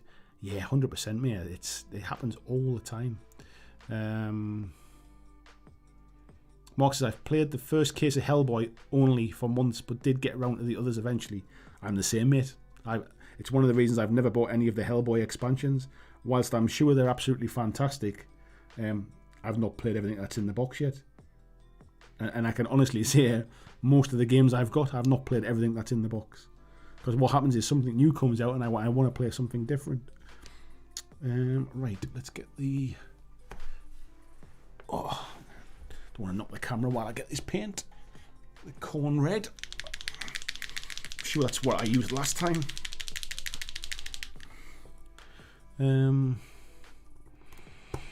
Phil says he got the Scene 1 Cthulhu game. To be honest, it was mostly for the Investigators and Mythos minis. Yeah, it's funny. I think Kickstarter does that. Is that basically it attracts a lot of people who just want to buy the minis. Like board gamers don't buy board games for the minis, like so that they can use them in other games. That's definitely like a miniature kind of hobbyist type of thing. And something I've noticed as well, so like there's a lot of talk about like Cursed City and people saying like I really like their miniatures. I'm just buying it for the minis. And it's funny that like I think there's a lot of people who are big GW fans or fanboys or fangirls for that matter, almost kind of dismiss the game itself and maybe don't even consider the fact that board gamers like might want to buy this. And I think they forget that bit.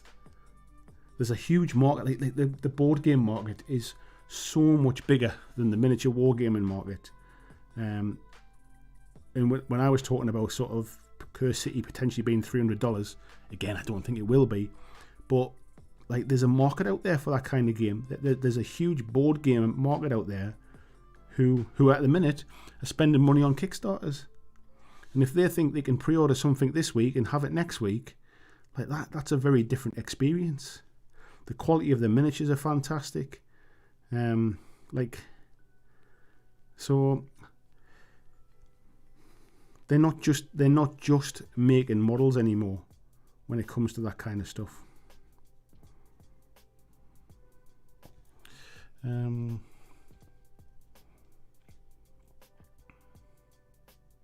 Spiderlord says I'd probably stick to the new BPRD Kickstarter this year. I didn't even know there was going to be one, mate. Shows how much I've been keeping up to date with Hellboy. Yeah, I'll not be backing it, mate. It's I've not played what I've got. It would be stupid. For me personally. It's a great game, don't get me wrong. I really do enjoy playing it. But I've certainly not... It's funny because even though I can play it solo, I tend not to. It's weird, like... I tend not to play solo games when there's a bit of a setup time on it. Well, because I don't know what it is. I almost feel like if I'm going to play a solo, it needs to be relatively fast playing. Like I don't want to be sitting there for like 3 hours playing a solo game. For one, I don't get 3 hours to myself very often. So, but I certainly don't want to kind of spend that time sort of like setting up games. And I think that's why I end up reverting back to things like video games at that point. So I'd rather play a video game solo than play a board game solo.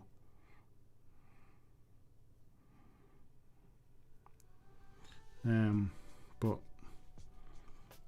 yeah, it's funny. Like setup time and stuff is a big consideration when I'm playing on my own. But if I'm playing with somebody else, like I can still like the setup time is.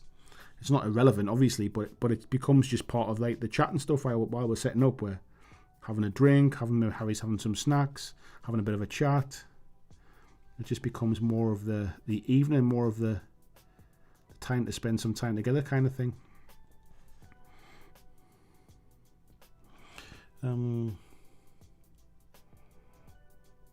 Phil says he got fleeced by Protoss with the Aliens vs Predator Kickstarter.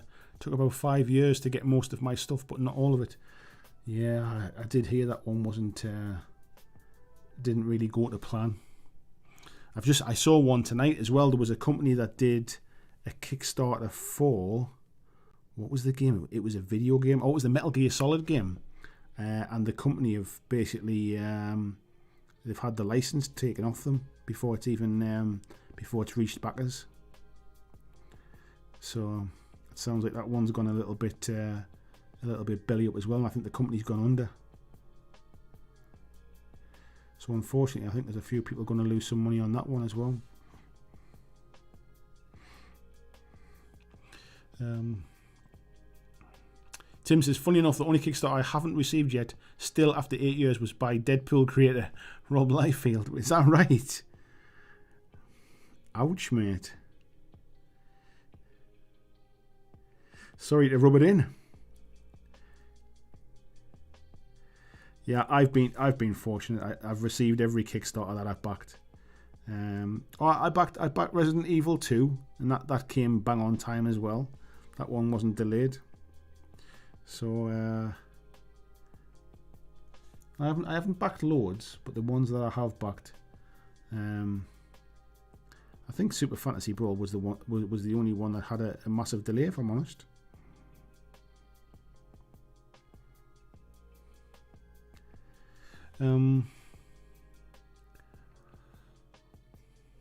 Fiji says, wow, just tried cross-hatching on a surface that's supposed to be cloth on these Blitzball minis. Came up awesome. Definitely using it for all coarse cloth in future. Nice one, mate. I need to see the evidence of that. I might be stealing that one. Tim said it was for a comic. He keeps telling backers it's on the way, but no one's received a thing. I tell you what, mate. The thing with Kickstarter and kind of crowdfunding and stuff is it is 100% about communication.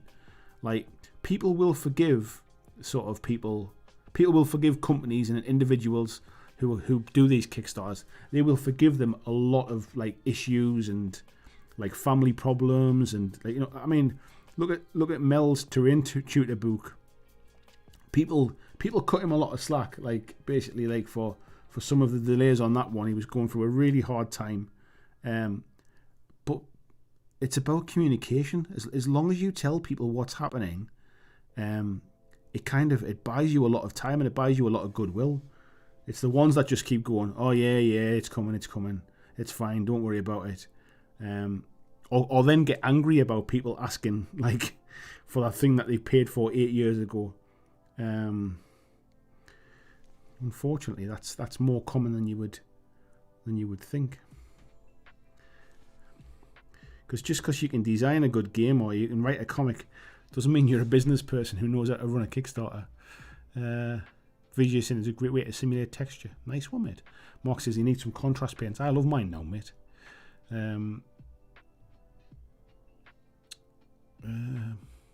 Tim says, talking of Western games, any of you played Dead Man's Hand? I've always fancied giving it a shot. I've heard of it, mate, but I don't know anything about it. I don't know anything at all about the game. But I have, like I say, I've heard of it. Right, I'm just kind of... I appreciate it looks like I'm just painting red over red now. But I'm just touching up some bits that either I missed the first time around. I should have painted that before I did the brown, to be fair. Either I missed them the first time around or they've been... they got a bit scratched or whatever. Just trying to get into these hard to reach places here. Right, we'll let that dry and we'll touch that brown up.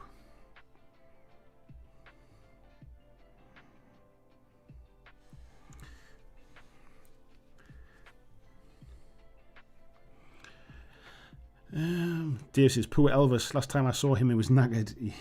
I tell you what, mate, he's a man that wears many hats. I think a lot of people who work for sort of for small companies and sort of like family-owned businesses and stuff like that, I think they all tend to wear many hats. But yeah, I think Elvis tends to be the one that gets pulled into the warehouse is busy, go and help the warehouse, or the resin room's busy, go and help the resin room.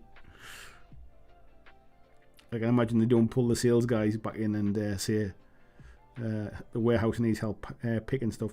I know when they do Kickstarters and stuff, everybody comes in and kind of pulls their weight, to be fair. But I imagine day-to-day stuff, you just gotta get who you can to help.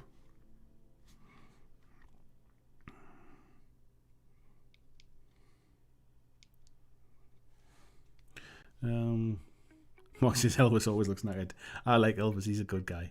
Sunday says, I don't look for stuff on Kickstarter, but if a game I see elsewhere is advertised, I'll investigate it.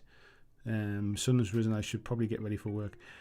Take care, mate. Enjoy your day of work. Connor saying, sound's gone. Never mind, I'm an idiot. I would never call you an idiot, mate. You just made a mistake. Peter says, yeah, I have the bad habit of buying a game and immediately buying all the expansions.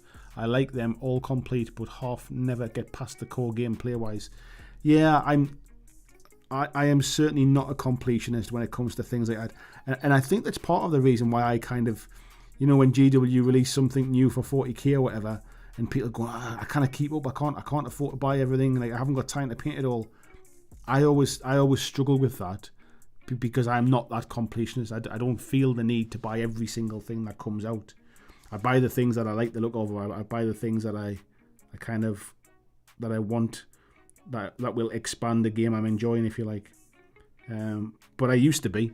I've certainly had that sort of experience of just buying everything that comes out in the past. So I'm aware of it. I just don't follow that trend anymore now. But I think it's one of GW's successes is that they've managed to cultivate an audience and a customer base who will literally jump on everything that they produce.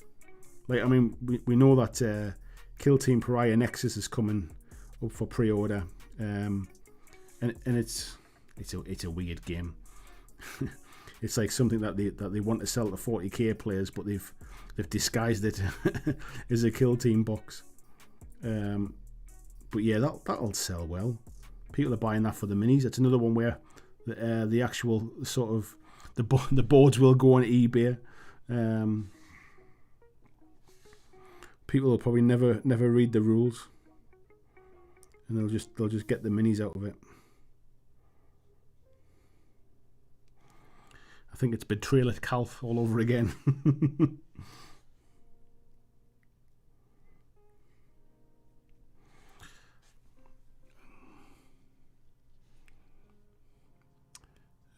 Christian sharing the link there for the merch there, rocking one of the OG shirts. We just one of these. Eat, sleep, roll, repeat. I think this was might have been the first shirt I ever designed.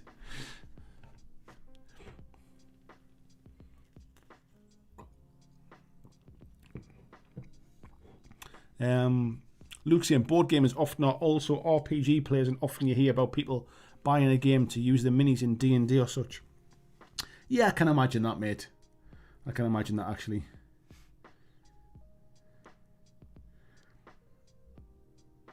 I guess if they see multiple use for something. John says the extra scenarios are a bit like campaigns in other games. It looks like a great idea, but I bet very few games get played that way. 100%, mate. 100%. Like when games companies do like summer campaigns and stuff like that, I get the benefit of that type of stuff. It's almost like you pull a community together and people join in to play some kind of organized play thing. But when it comes to like releasing campaign books and expansions for that kind of stuff, a lot of the time I find that it's just how can we release some more stuff? How can we get people to buy stuff? That's why I'm always wary about like a lot of like the Warcry expansion stuff, the extra books and bits and pieces. Like a lot of it I buy just to kind of read the stories and stuff and get some of the background lore. But when it comes to the campaigns and stuff, I hardly ever play them. It's one of the reasons why I really liked the Dreadball expansion that we were talking about on Monday night, the Magnetar Circuit one, because Dreadball's not really had anything for quite a while, and it's a popular game with its crowd, with its kind of player base, but they've essentially been playing Dreadball. They're not buying new teams anymore, like that kind of that fan base, because they've probably got every team that's out there. They're not they're not playing in tournaments or anything at the minute, because there are no tournaments going on. And I think that kind of expansion, which just brings in some kind of fun new rules and stuff, is a perfect way to keep the game fresh and get that established audience sort of spending a little bit of money again. Because like I say, there's 29 teams. Like there's no real need to be bringing out more and more teams all the time. It just becomes bloated. But you do need to support those kind of games. Like you need to give people something to buy. Otherwise they think the game's dead. And it's a really hard balance, that, when you've got an established game. Like if you think about it, like GW with Blood Bowl, they essentially just keep selling the same thing over and over again. Like they'll re-sculpt the team, or they'll re-release the core box and put different teams in it, or they'll bring out like a rules expansion or something like that. But essentially they're just repackaging the same thing and selling it again to keep people buying. And yeah, they might be bringing out some really nice sort of sculpts and things, and people do like them, but they're not like sort of it's not like they've never been out before or they've never been sold before. They're just new versions of the same thing.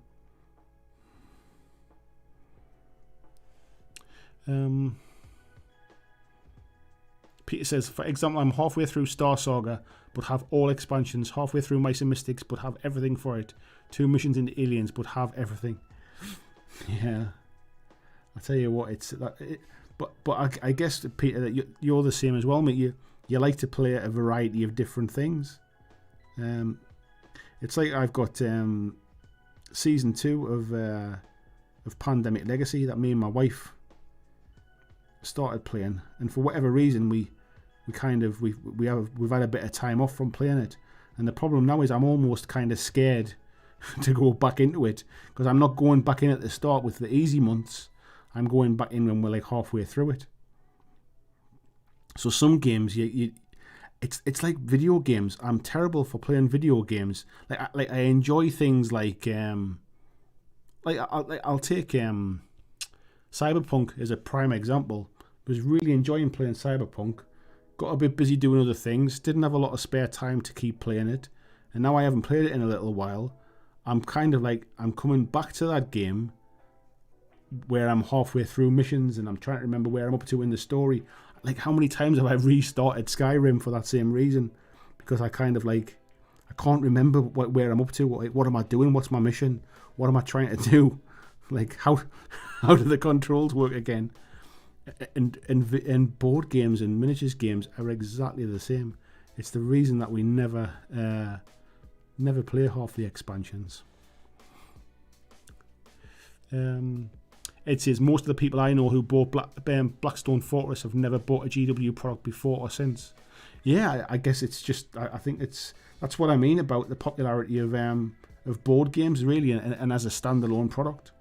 But unfortunately, I think there's a lot of people who are big GW fans, and I know this because they send me irate messages in YouTube about how like, this game is far too expensive. Like I'm out. Like I only want it for the minis, and it's like, well, then the game's not really for you. Like you're not putting any value into the actual gameplay. You're literally just saying this is how much minis should cost. Therefore, I'm not bothered about the tokens. I'm not bothered about the gameplay. I'm not bothered about all the time and development that's going into kind of like writing this game. That stuff just does not interest me. Therefore, I shouldn't be paying for it. And unfortunately, because GW is a big company and they have a lot of, like, they have a big fan base, there's a lot of people think like that. Look at us, 10 past 10 nearly, and we've been talking actual hobby stuff all night. Spylaw says, I hate playing solo games. I just don't get the same feel from it either, mate, to be fair. Andy Smith, good evening, mate. He says, how's it going? Just been painting Star Wars Legion Rebels and Chewie. Watching months of BlackJack Legacy got me going again. That and Kath bullying me. I tell you what, mate, there's nothing like a little bit of friendly rivalry there from the other half to get you going again, mate. Glad to see you've got a renewed energy, mate. Right. Now I need to just paint this this Deadpool symbol here as well.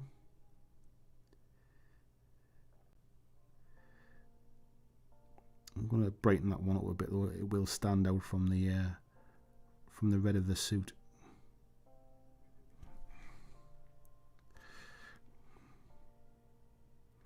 This is just me quiet while I'm concentrating as well.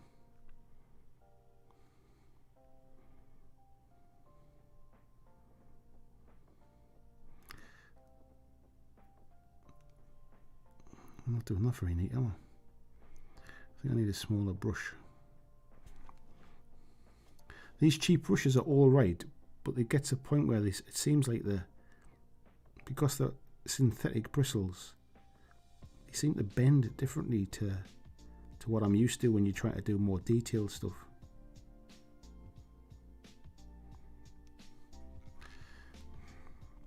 I mean, they've got a decent point on them, but it's almost like the brush control is different. Right, we're getting there, folks. Starting to come together. I'm enjoying painting this. Right, let me close the red. Let me scroll down a bit on the chart. Mark saying, don't have much choice. Playing with people isn't easy right now, and my condition is getting worse for playing with others. I tell you what, mate. Even though, like, I'm not getting the chance to play with others either, but I still don't feel like playing solo, unfortunately. I think that's what I was saying before about, like, even though, to be fair, I've not even really gone in and sort of played a lot of video games either. But yeah, I don't know what it is. I don't know why I don't enjoy solo play. I think the thing I enjoy the most about playing miniatures games, playing board games, is the interaction. It's the social interaction. It's like that's my social like experience. Like I don't go nightclubbing. I don't go to like sort of I don't go anywhere else. I get my social experience from playing games with others. It's like in the same way I enjoy going to the pub with my mates and sitting having a chat. I wouldn't go and sit in the pub on my own. Like it's funny, isn't it?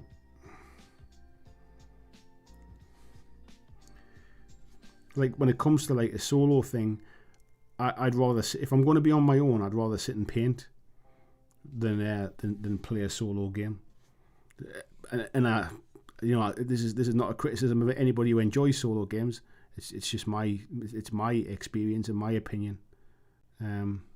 That's kind of how I feel about it. I'd rather if I'm on my own and I can't play a game with somebody else, I think I'd rather just hobby. I'd rather just paint. Luke says not heard about that Metal Gear Solid one. Bloody hell, that's pretty big. Yeah, I literally just read about it tonight, mate. I forget what the company's called, and I don't think they were a particularly big company. I don't think, but yeah, something's happened, and I don't know if they lost the license and that's what's made them go under, or if they were going under and then Konami have taken the license from them. Which really does throw a spanner in the works with the Kickstarter. I just almost half read it. Peter saying I love solo gaming, but then again I just like dressing the table and getting the minis out. Sometimes it's fun just to set it all out. To be honest, mate, it was one of the things I really enjoyed about Warcry when I was painting all the terrain. It was quite nice just to set the boards up.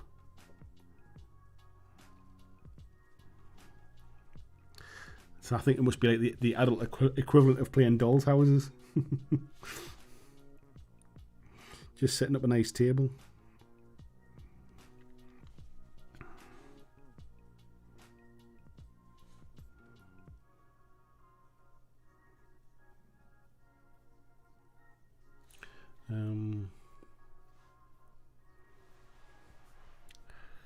Spiderlo says, it looks like IDW's gaming division is going to fold. Creator of the game is looking elsewhere. Fingers crossed. Snake. Yeah, I don't know much about the company, to be fair, or all the creators or anything like that. But I just read the bit about them losing the license, which didn't bode well. Scott says very much looking forward to League of Infamy. Should be delivering from next week. League of Infamy is a great game, mate. Really, really good fun. It needs players. It needs lots of players. It's not a game you want to play a 2-player. It needs an absolute minimum of 3, I think, and probably 4 or 5 to really sort of play it to its max potential. And I think that was the reason I didn't back it. I was lucky enough to get an opportunity to play it before the Kickstarter was announced, and I had a real good fun playing it. But like I say, it's a game that benefits from having multiple players. I just knew I would never get it to the table. It's not the kind of game that my family would play, so it was an easy miss for me on that one, even though it's a great game.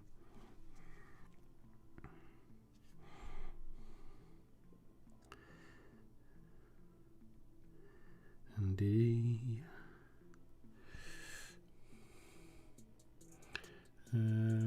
Beavis Beardman, good evening, mate. How you doing? Hope you're well. Johnson, there seems to be a D&D movie on the way with a guy I'm sure my wife's got her eye on from Bridgerton. I read something about a D&D movie had been given the green light, mate. I think they're certainly cashing in. There's been a D&D movie before, hasn't there? Which I think did it have Jeremy Irons in? Which was pretty garbage.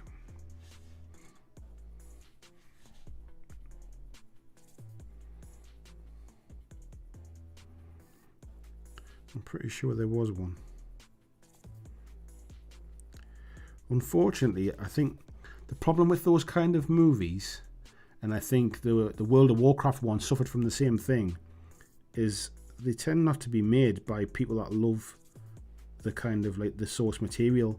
They're made by people who can see pound signs because of how popular it is. So fingers crossed this one's a bit different.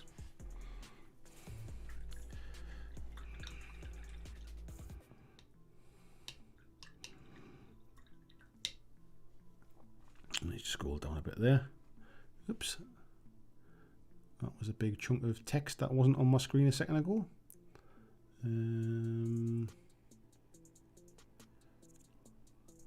Where the hell was it? Where the hell was it? Wow. The little bar down the side of the chat was right at the bottom. I didn't think there was any more, and then when I went to move it, it jumped really quick. Andy says, the Spy Lords, what's wrong with snakes? Why did it have to be snakes? Marcus has finished his Dervish. Now he's got a bit of quick bass in. Dave Mackay says, the size of Mantic, they really do knock it out of the park. I think people think that they're bigger than the army. I mean, I'm quite fortunate that I pretty much know most of the guys and girls that work there. So, like, how many people work there now? Be lucky if there's probably about 25 people or something like that, maybe maximum. If that, actually. Thinking about it. Probably worldwide, maybe 20 people, maybe 25. Scott's in 2 test the colour scheme miniatures, drying now. Gotta love contrast paints for quick painting. I'll post pictures in the group. Nice one, mate. James Bray, good evening, sir. Hope you're well. Marcus says, I'm a completeness in video games and a few other things, but it does not mean I buy everything, just what I like.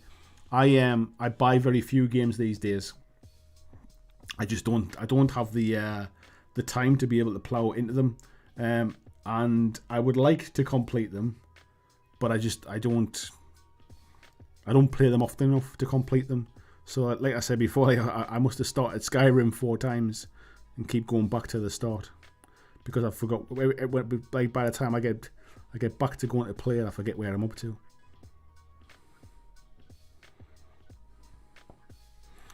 Right. Now to decide what colour to do those swords on the back. I don't want the handles to be. The handles would probably be black, but there. I want them almost to contrast a little bit. I'll have a think about it. Let's have a drink of my beer while I'm thinking about it. Spylord's chatting there to Lou. Annie Smith says Spylord, nice.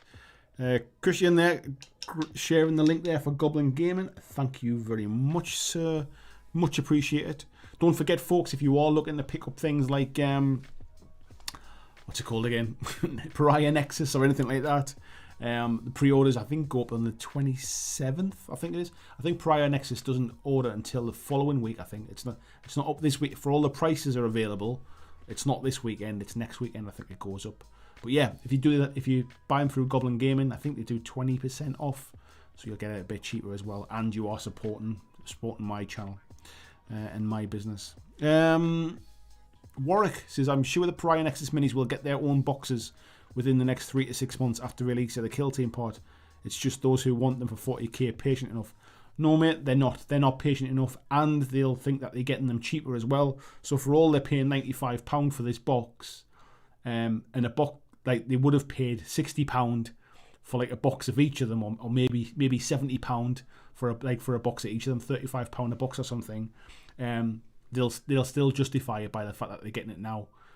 So that's what I mean about. I think it's aimed at 40k players, like under the guise of, look, Kill Team, we've got some stuff for you. Kill Team players won't be the people that end up buying that, probably because they won't be able to get their hands on it. It'll be all sort of 40k players. Marcus is saying, don't forget to drop a like. That would be very nice. 58 viewers, 40 likes. Come on. If you haven't given it a thumbs up, it would be awesome to try and push it up. See if we can hit 60 likes tonight. Peter saying, honestly, I don't have the FOMO with GW. There's such a big aftermarket. I'm still buying minis from 20 years ago. Sure, there's a markup, but at least you have the chance of getting it later on. Yeah, I think it's more the new stuff now. That's the problem, is that it sells out. So I think people like get caught up in that kind of stuff. Mark says, just bought 5 pots to start with on your Goblin link. Thank you very much, mate. Luke says, am I missing something with the Orc Smasher? Big ship. The section at the front means the footprint is not flat. If the footprint's not flat, mate, it might need it's either been over sanded or it needs sanding. Have I got mine handy to show you? think mine might be over here. Give me 2 seconds and I'll see if I've got it.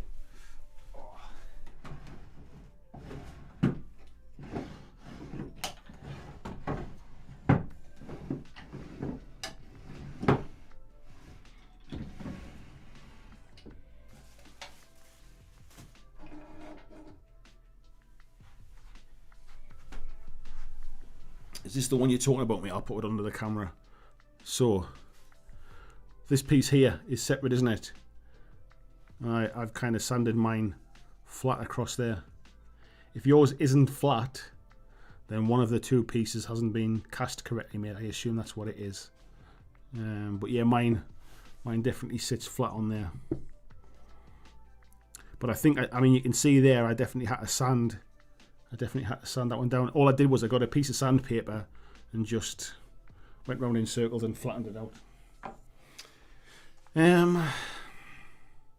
Scott says pictures are posted. Nice one, mate. I'll check them out.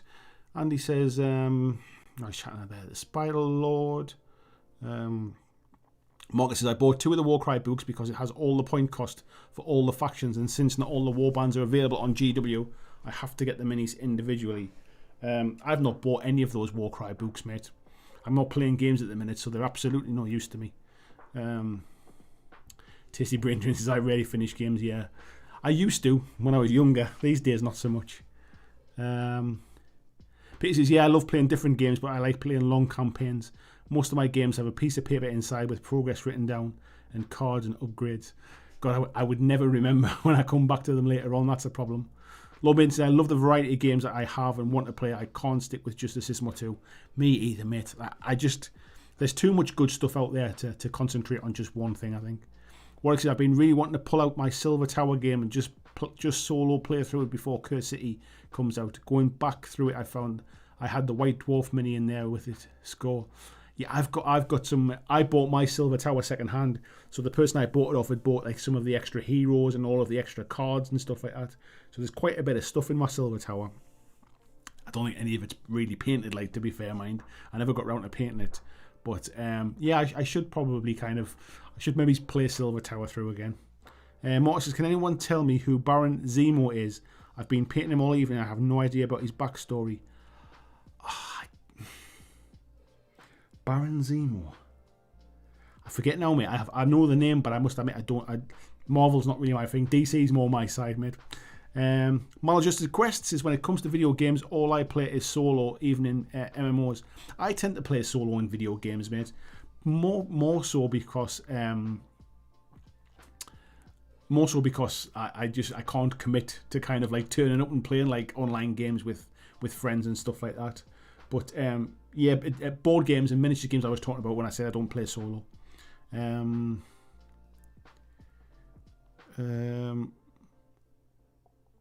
Phil says, speaking of brushes, I went from a Winsor & Newton 00 doing 10 minis to a 4-inch brush and paint and roller.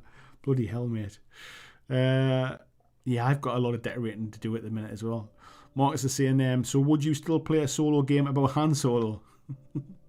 Only if it was like on the ground, so it was so low down from the board as well. Tasty Brain says, Baron Helmut Zemo is brilliant but evil scientist and Captain America Avengers villain. He's the son of Baron Heinrich Zemo, who was also a brilliant but evil scientist who also worked for the Nazis. I see a pattern emerging in that family. Peter says, I remember a while back I couldn't decide what to play in the evening, and I went, right, I'll just list my games and roll a D10. I had to go to D20 and still scratch a few from the list. Variety is the spice of life, 100%. And he says, Cat's painting the Iron Golems. I love the Iron Golems. I got so much value from that original Warcry starter box of playing Iron Golems against Untamed Beasts. I probably shouldn't have bought anything else. I love playing those two. Joachim says, just had a look in the BlackJack Legacy store. Nice stuff, but I'm missing cigar cutter and tumbler glass. You can't advertise cigar stuff on YouTube anymore. And he says, what brush are you using? These, mate, are just cheap Amazon brushes called Rock Ninja. If I remember right, if I can find the packet of them, I bought them because I didn't have any big brushes, and I wanted some brushes for like using for washes and contrast paints and stuff like that. So these, they just come on I'll just drop a couple of the little things. These just come on one of these things. They basically started at a size 000 and go up to a size 6. I think they were probably like about £8 or something stupid like that. Where the hell's that gone? we'll find that after the... Oh, there it is. I just got some cheap ones just to try them out, mate, to be fair. But they've actually surpassed my expectations, because I normally use my Artis Opus ones or my Winsor & Newton ones. But for painting bigger stuff,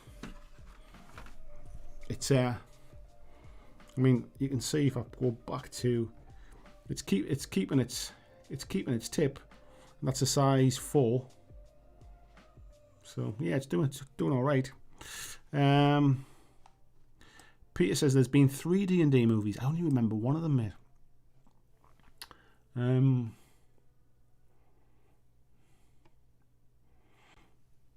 Lord Baden says, yes, you're right. It was a D&D film with Jeremy Irons. There were more after it too. I don't remember any more after it. Maybe that one was so big, so bad. James says the 2000 movie was the biggest one. That's the one I must remember. Tim says the D&D film should be a live action movie of the cartoon series. Even that never got its like proper send off. That got cancelled as well, didn't it? Warwick says there's been several D&D movies over the years. Many direct to DVD. I've probably not remembered them ones in that case then. Due to them, I don't know material looking for a cash grab. Loved that back in the 80s. Peter said, yeah, the cartoon series. I have the Dragonlance animated movie. Beaver said, got the major painting bug right now. Smashing through a Necron army, Blood Bowl Necro team, and more airbrush practice. Nice one, mate. Saying, and Robert is goblin mad. I forget what that must have been about now. God, I'm 15 minutes behind again. Yeah, first D&D movie had Jeremy Irons in. I actually liked it, but that's because I saw it in the theatre with some friends. The movie entire time. Experiences with friends is what makes that one, isn't it? James is saying Nintendo's currently announcing a new Mario Golf, which is pretty exciting. Your idea of exciting must be different to mine, mate. Christian sharing the Amazon link there. Thank you very much, mate. Hello, Buzzer. Nice to see you in, mate. Busey saying, I hope it's not the same beer from the start of stream. It is, mate. I haven't even drank half a bottle of it yet. I drink really, really slow. I've only brought one bottle up with me. So I brought this at 8:30. I've had this bottle for 2 hours.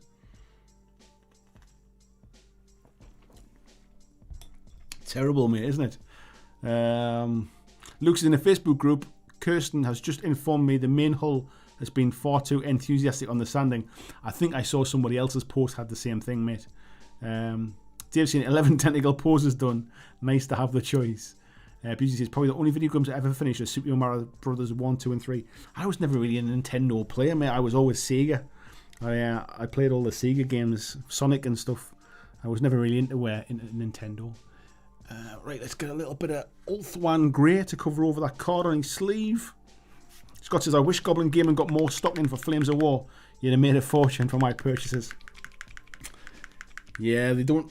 I mean, they stock a lot of stuff, but they don't stock everything. I think the other side of it is, I think it's there's a lot of those companies at the minute are sort of keeping stock back for themselves, shall we say, as opposed to supplying friendly local gaming stores. I'm not saying that. Is it Gale Force 9 Battlefront who won Flames of War? I'm not suggesting that they're one of them, but it's happening a lot. Luke is in the movie. He's the guy that sets off the Winter Soldier. There you go. Tony Boo Leiden, hello mate. He said, I think when we can play again, I'm probably going to have to relearn a lot of the games I play. Yeah, you and me both, mate. You and me both. I was just thinking about Warcry the other day, and trying to remember some of the basic stuff. It's been a long time since I've played it now. Alright. Just thin this down a touch. Otherwise that is severely going to cover that sculpting of the ace there.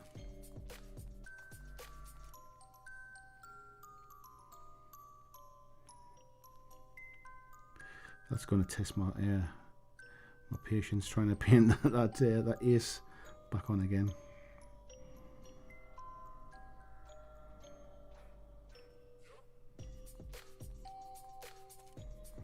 Ed saying all the metal done. Time to call it a night. Nice one, mate. Scott says the thumbs down at his back. Excellent. Wouldn't be the same without them. Ian says looks like Zemo with the Winter Soldier TV show too. Yeah. Baza says they're the best brushes in the world. I'll tell you what, mate. I mean, they're cheap, but they're certainly kind of up to the job, I must admit. I do like my good ones, but I'm finding more and more I'm just grabbing these just because I've got a bit. Like, they've got a good tip on them, but they're not like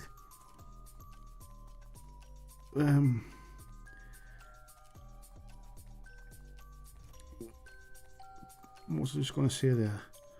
Yeah, like they're a bigger size, so they're great if you're painting big areas, but they've still got a decent tip on them as well.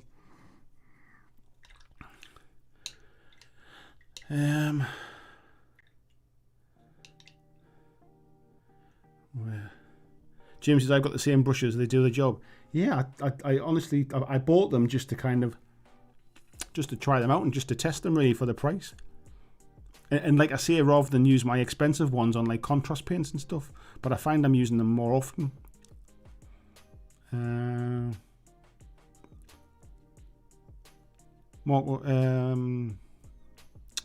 Mortis says 000 is my go-to for panel lining with oil paints. Wow. I don't ever paint that small. Tasty Brain Train says I don't see the downvote. Maybe Andy finally won them around. It's weird. I mean, I kind of like lots and lots of my videos have 1 thumbs down. I actually find it quite funny that I assume somebody is so enamored to come back every time just to click the thumbs down. Right. That's that for that bit. Wait, what colour to do these now? I can't decide. I'll tell you what, we'll do them like a bit of like a. Oh, we'll try. No, we'll not. We'll do Mechanicus standard grey, I think, for the hilts, for the handles. As I was saying, need to get some more brushes. I think I'll treat myself to some nice ones. There's plenty out there, mate. There's definitely plenty to choose from, that's for sure. A bit of chat about Dungeons and Dragons movies. Scott was saying it was there when he went to hit the like button. Maybe it was you, mate. Maybe you're the secret unliker. Peter says if someone remembers Willow from years ago, that's considered as D&D style movie. I remember Willow with Warwick Davies in it.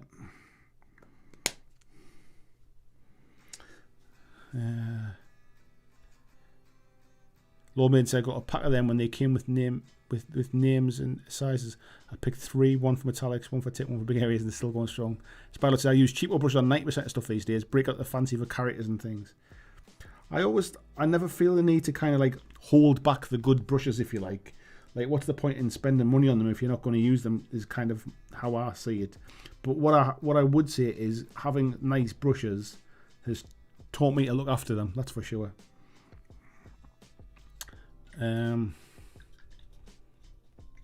Marcus says your downvote is one of your elder sons messing with you. It could quite be, mate, to be honest. He's just texted me not long ago. I've not read the text yet. Maybe he's trying to get my attention. Let's have a look and see what it says. No, it wasn't him, I don't think.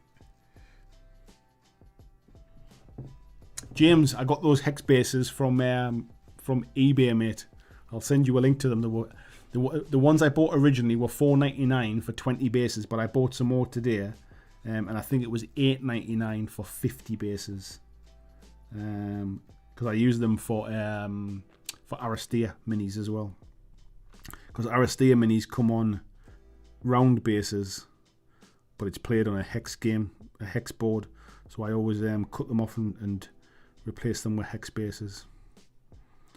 So yeah, 30mm hex bases, mate, from eBay.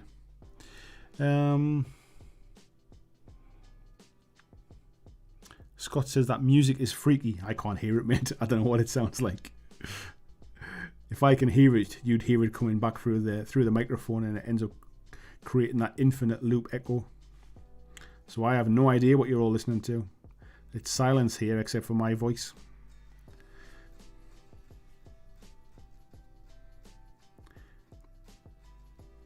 It's meant to be just kind of pretty neutral background music, but I've never listened to it all. Whoops. Marcus says, you're watching WandaVision. I'm glad I've stuck long enough. I'm not, mate, but purely because I haven't renewed my Disney Plus membership, because it wasn't getting used, to be fair. Once I'd finished watching The Mandalorian, the band wasn't that interested in the Disney stuff. He felt like he'd kind of watched it all. So we didn't renew the subscription, mate. But what I might do once it's finished the season, I might get it for another month or something like that and catch up. I watched the first 4 episodes, I think it was. It definitely seemed to liven up at the point when it came kind of back to modern day. So I watched that episode, but yeah, I'm behind on it now, mate. Yeah, we didn't renew our subscription. We already pay way too much for Netflix and Amazon Prime, and I pay for Audible and Spotify. Well, my wife pays for Spotify. So yeah, we already subscribe to way too much stuff that never gets used.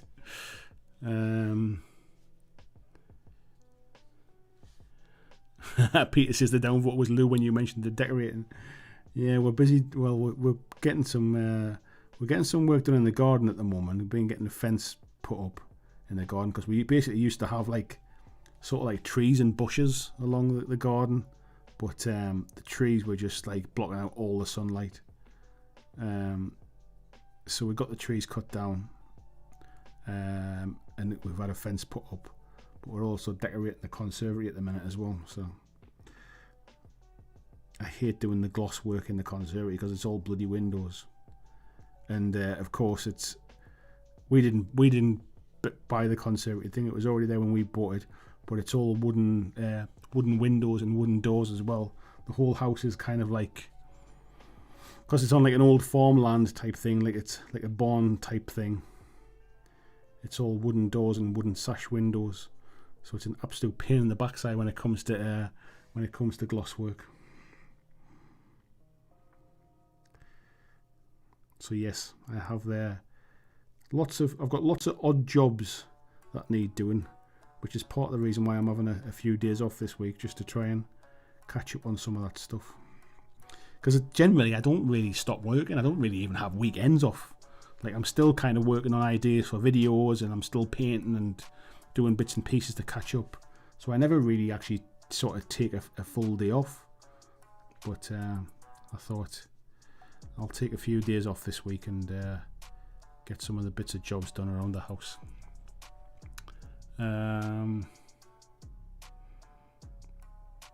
Marcus says WandaVision's really good. I was not sure I was going to like it, but halfway into the first episode I was caught. I quite liked like the first couple of episodes, but I wasn't sure where it was going. It was like they took a big risk. It took quite a long time to pick up to a point where a story was starting to kind of happen.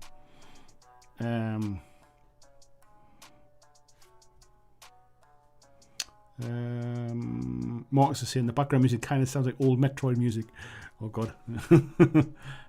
Tim saying it's shuffling brilliant. Something big's coming to MCU. Yeah, Scott's saying 825 for 50 hex bases. That's what I must have got, mate. That was it. Scott says I'm not the downvoter. Tizzy Brendan says I thought the first episode of WandaVision was the most part terrible, but I stuck with it and I've really enjoyed it since the first one. I don't think it was terrible, mate. I think it's more it was just weird. It was unusual. I mean, it felt like watching an old episode of kind of like I Love Lucy, which obviously is assuming what it was meant to be like. But right, what colour? I'm trying to decide what colour to do them scabbards now. Do we do them like a darker grey? I think we might go with We'll go with an Eshin Grey, I think.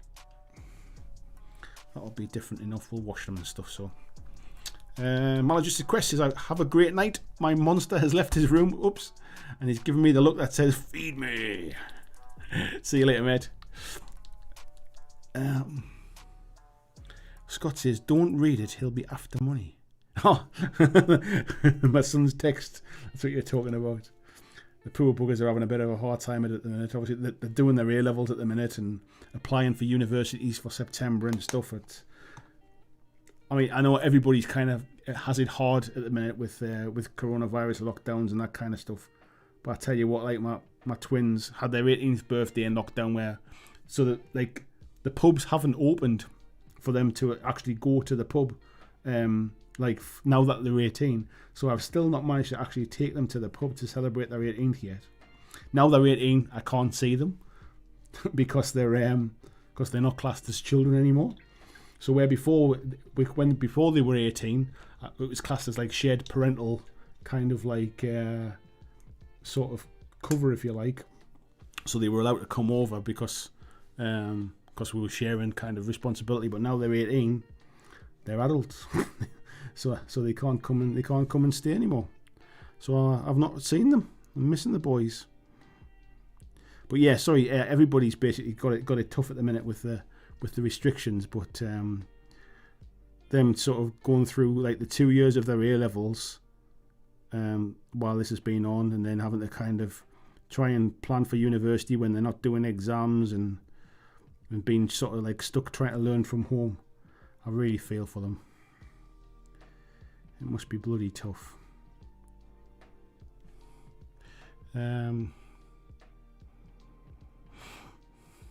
Marcus is saying, yeah, I Love Lucy meets The Twilight Zone.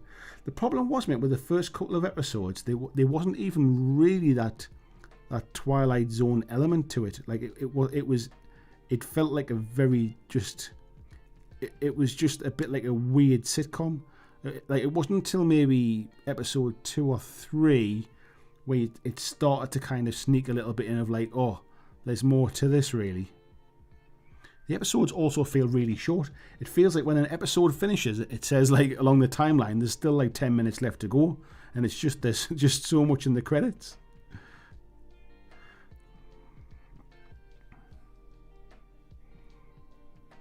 Well, Eshin Grey is not as dark as I thought it was, so we'll be darkening this down, that's for sure.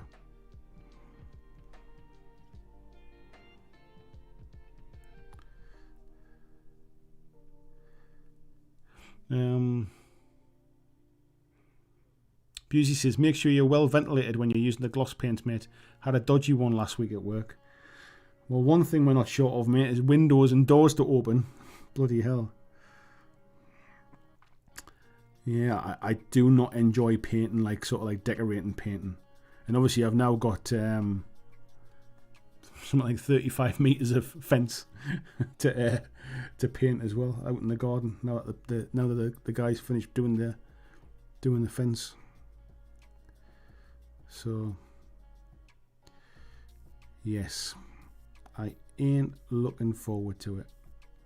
But I kind of think, and like at least with the fence outside, I kind of think as long as the weather's all right, I'll get one of those things that you can kind of get like the creosote spray bottle things where you pressurize them by pumping them up and then just kind of spray it on.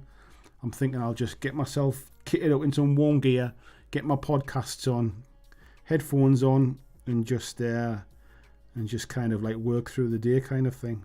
So that's my plan. But I hate kind of sort of glossing skirting boards and glossing window frames and stuff.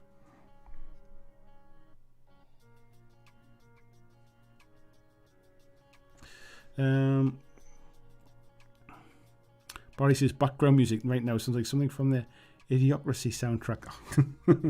Thank you for keeping me informed. I've got no idea what it sounds like. Tim says Westview, Wanda's view of the West while growing up. She wants that happy ever after picket fence life. Yeah, I completely get that now that it's kind of like, now the story's moved on. But at the start, it was a bit like, it wasn't even showing that like two sides of it really. That was the problem. It was just showing the almost comedy side and the weirdness of it. it makes a lot more sense now you know more. I just think they took quite a big risk. I mean, it's paid off, but I think they took quite a big risk, really, because the amount of people that I heard basically just said, no, I'm not watching that. I've tried it. It's not for me.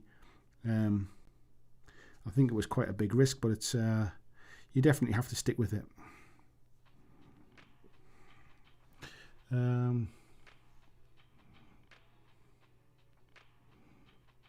Barry saying mechanic is standard grey is the darker one. It didn't look at me on my. I'll tell you what, look. So them two, Eshin grey, mechanic is standard grey. It definitely looks darker. On here, it looks like I'm painting with the same one.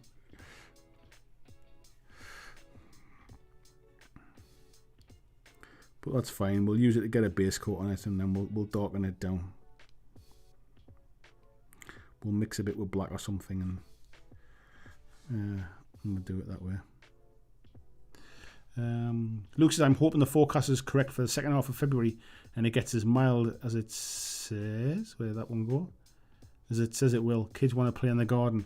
It's been nice here the last couple of days, mate, but the forecast for the kind of the rest of the month is looking pretty garbage where we are. Pretty wet.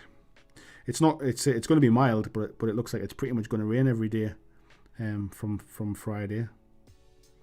Which is why I'm hoping to get a few bits of jobs done in the garden tomorrow, because then when it rains I can do the decorating indoors.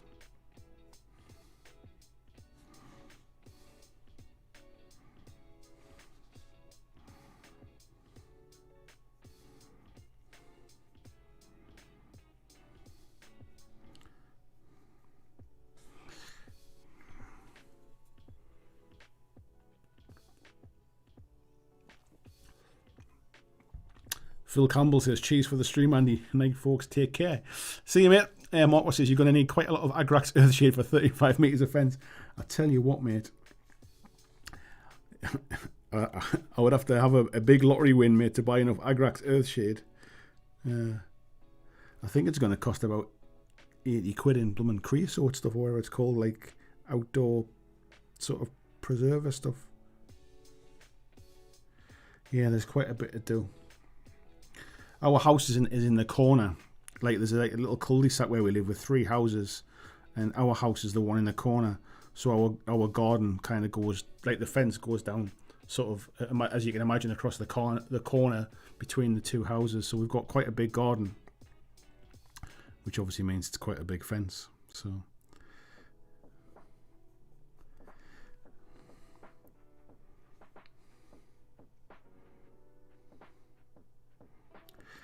So yes. Oh, how I look forward to that. It's the kind of thing that I think if it's outdoors and I can just stick my headphones on and just let the day kind of sort of fade away a bit. If the weather's alright, it's not as bad as it sounds. It's when I'm kind of crawling around the tiles in the conservatory trying to paint skirting boards. That's when I hate it.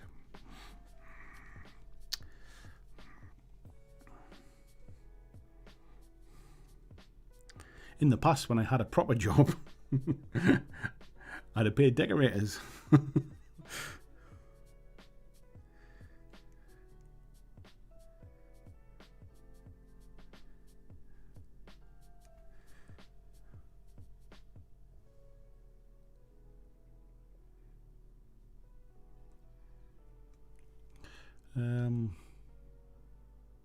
Yoakum says, must paint the house this summer, and I'm not looking forward to that.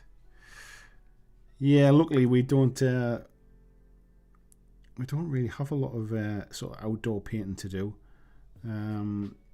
We got somebody out about a year, 18 months ago. It'll be like, it might be 2 years in the summer to kind of come and do all of the outdoor, the window frames and all of the gutter and the soffits and stuff like that. So that's all been kind of done relatively recently, so it's not looking too bad.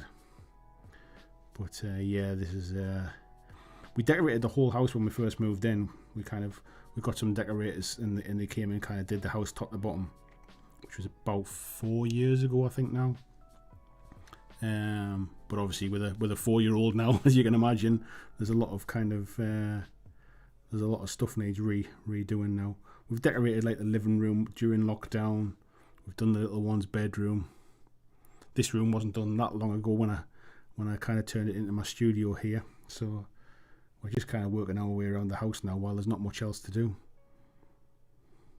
Because hopefully once lockdown ends and we can get out and about, we won't be spending a lot of time in the home decorating, that's for sure.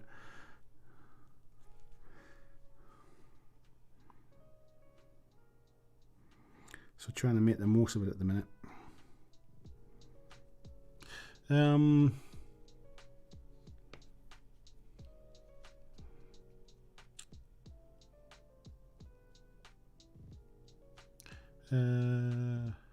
Where was this one? Dave was saying, I bet if you rewatch the early episodes, there are going to be a ton of Easter eggs. Yeah, more than likely, mate, actually. I think they probably will. Boris says, how interesting. Stir it up once in a while. I tell you what, mate, now it's on the wet palette. That is definitely the lighter one of the two, but it's the one that was darker inside the pot. I mean, it even just like sideways on. Let me just... Like, it definitely looks... Hang on, let me put that down. It definitely looks the darker of the two. So, anyway, it is what it is. Keep going.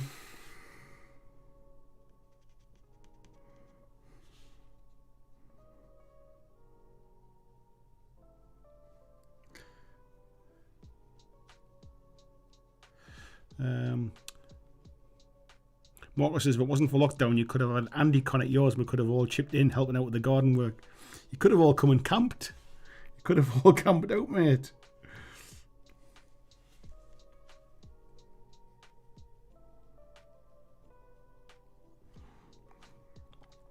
Next year, eh? Fingers crossed. We will definitely, at some point, have a like a gaming event, though. We'll have Legacy Con or something like that. We'll definitely have something when the world allows.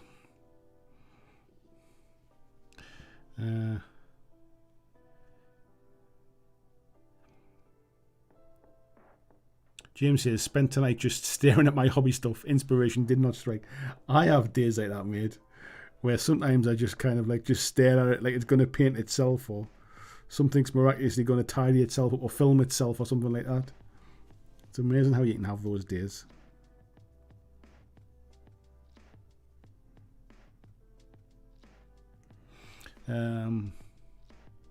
Steve, hello Steve, he says, my missus at her mother's tomorrow, so I'm spending the day sorting my hobby room. Might take a while. Mine is generally pretty tidy, but it's because I spend every day here. So I can't, like, it sometimes gets a bit untidy if I've been filming stuff, so I've got like camera equipment around and lights scattered about and stuff and tripods and things. But in general, because I spend so much time in here, I make a point of keeping it pretty tidy, so it's not too bad in here. I feel stressed and I can't do my best work when the room's messy. It almost feels like messy room, messy mind a bit. So I struggle if it's a bit untidy. Interestingly, it definitely looks like it's gone darker. Like, not by much, but that is definitely looks lighter of the two. But I wanted it a bit darker than that. So I might have to mix a touch of... I'll tell you what I'll do. I'll mix a touch of that Corvus black in with it.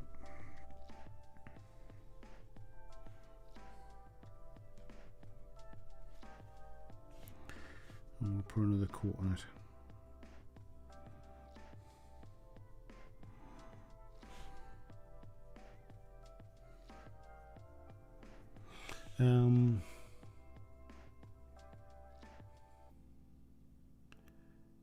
Busey says he loves decorating.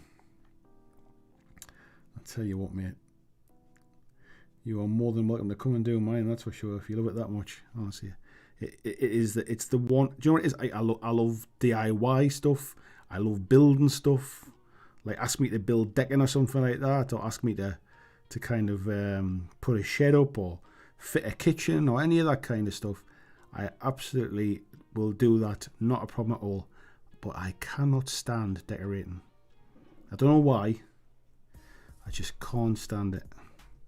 I get absolutely zero enjoyment.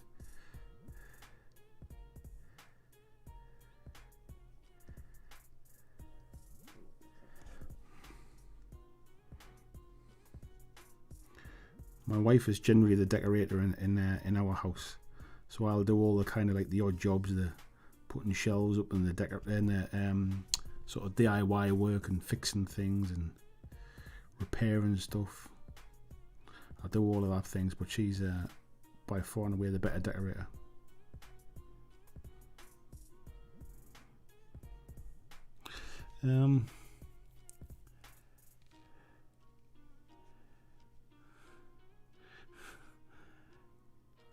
Lucy's my priority is getting the garage converted to studio, war game room, and maybe my new home office in the spring and summer. I'd considered, mate, of actually sinking a little bit of money into getting it done like properly. But at the minute, it's I've got too many other things going on. Might do at some point. Because I've got the space. Because the problem with our garage is the only way you can get to the garage is either through the back of it from the garden or from the front of it through the garage door. There's no, for all it's kind of, it's underneath my bedroom, and it's kind of like it backs onto the living room, or side onto the living room, I should say. There's no access from the house to the garage, and that's one of the reasons why it was it became a bit impractical. Sort of when my wife was working away, and I was having to kind of go outside, so I was essentially like in a different building to the little one who was asleep upstairs. So that was why I ended up moving the studio back indoors and bringing it into the spare bedroom instead. There was a lot more space in the garage, but unfortunately it wasn't practical.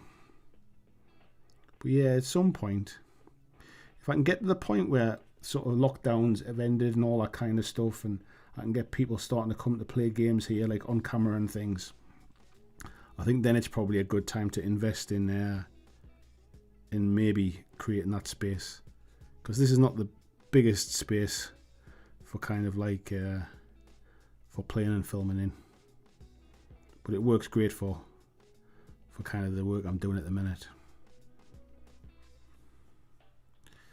Right. I think, folks, before I go much further, it's 11 o'clock now. I think I'm probably going to call that, painting-wise. I'm going to stream for a bit longer while I have my beer and stuff, but I think I'm going to call that enough painting for tonight. We've got quite a bit done.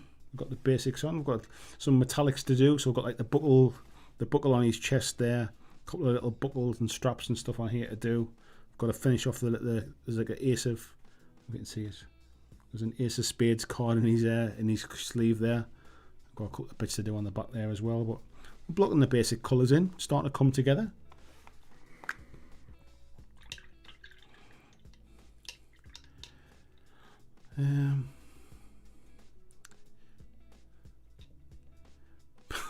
Peter says the paintbrush in the mouth makes you sound like Sean Connery. That definitely looks the lighter of the two. Yes, Miss Moneypenny. Lord Min says if we're all camping we need one massive tent for everyone. We'll just get a big marquee instead. John says I'm not. Oh, you can see I've done pretty much everything in our house myself, both inside and out in the garden. Painted the house in 2002, so it's about time to do it again. I kind of like. I'm a trained electrician basically. That was how I started my working career. I did my apprenticeship as an electrician for 4 years, and then I was an electrician for a number of years after that. And through that, I learned all sorts of kind of sort of like plumbing skill, because I was like a multi-skilled apprenticeship for the first 2 years, and then I specialised in electrical and electronic engineering for the last 2 years. So I did all sorts of things like plumbing and welding and plastic welding and like mechanical work. So I'm kind of handy when it comes to that kind of stuff. So for years I always kind of did everything myself as well. I've bought like old rundown houses and and kind of like fitted kitchens and tiled floors and fitted bathrooms and all sorts of stuff like that. So I'm kind of handy with that, but I just like, and then obviously as I got a better paid job over the years, and my wife had a good job, the two of us, like, we were working a lot, and it was actually our free time was worth more to us than the cost of paying somebody else to kind of come and do the decorating. So I kind of like that. That was where we were when we first bought this house and moved in and stuff. Where these days, my job doesn't pay enough to be paying decorators. So yeah, we've got to do it ourselves now. John says, I'm not camping in this weather. I'll bring size 2 brush next year. There's nothing wrong with camping, mate. A bit of cold. There's no such thing as cold weather, just the wrong clothes. Steve says, definitely not camping up north. You softy southerners. Joachim says, I'd love to go camping now with -10. Yeah, I have a stove in the tent, which makes it really nice. I just bought a little gas stove, like a camping stove thing that I put in my little smoking shed, and it's quite nice and toasty, that. Mark says, hopefully I have enough money this summer to build new shelves, cabinets and desk for my room.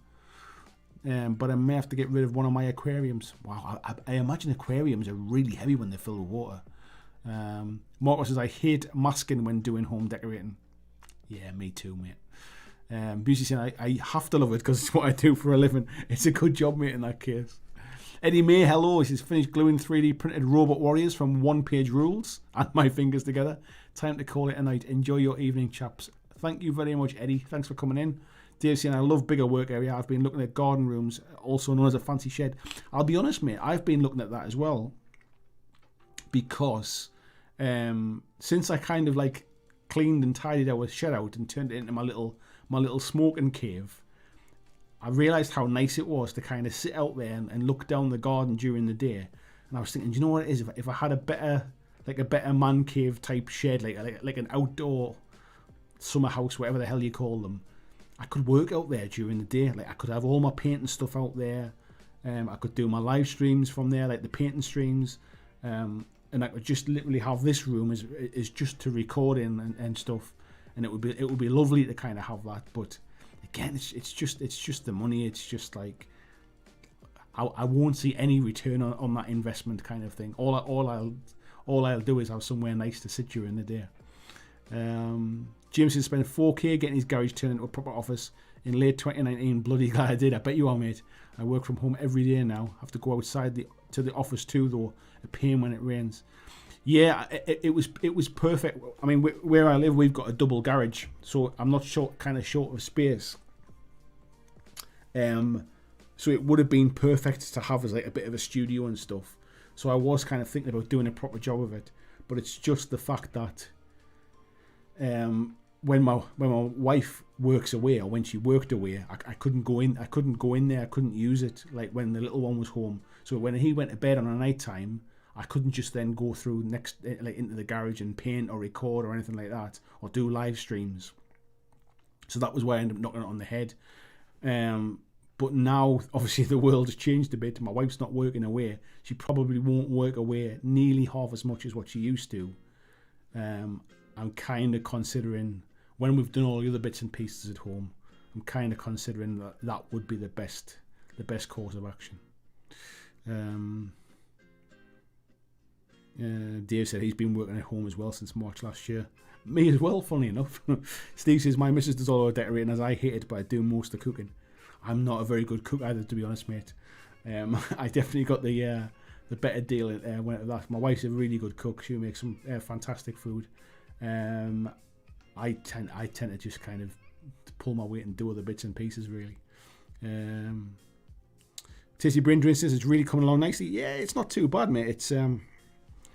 It's all I've really done. There's no shade or anything like that. I'm just blocking in the colours, and then the idea is once I've kind of blocked them in, I'm going to try and start to like put some shading into it and try to bring in some highlights and things.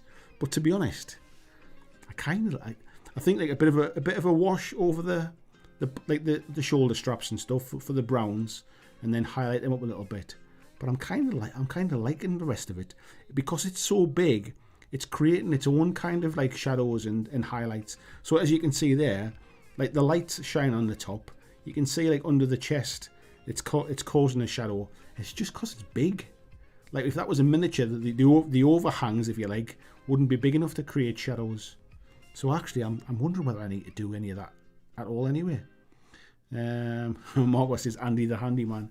Yeah, I was all right. I was there. I can certainly kind of I can weld. I've done I've done all sorts of bits of like plumbing and stuff like that. I've built brick walls. It was funny, like when I was an apprentice and stuff, we all just, like, you got shown how to do loads of different stuff, and all the different tradespeople that you worked with all showed you how to do bits and pieces. Like I've plastered, like where I was talking about decorating our conservatory. There used to be a door through from the living room into the conservatory. There's also a door through from the kitchen into the conservatory as well. And what used to happen was like the little one, and when the cousins and stuff came over, they used to just kind of like run round and round in circles, like in through one door, out the other, through the living room, through the hallway, through the kitchen, go round and round. And it also made the living room like almost become like a corridor type thing. So I've blocked up the doors between the conservatory and the living room, so the living room's kind of a bit bigger now. But I did all that myself, and I plastered the wall and stuff and skimmed it over and things.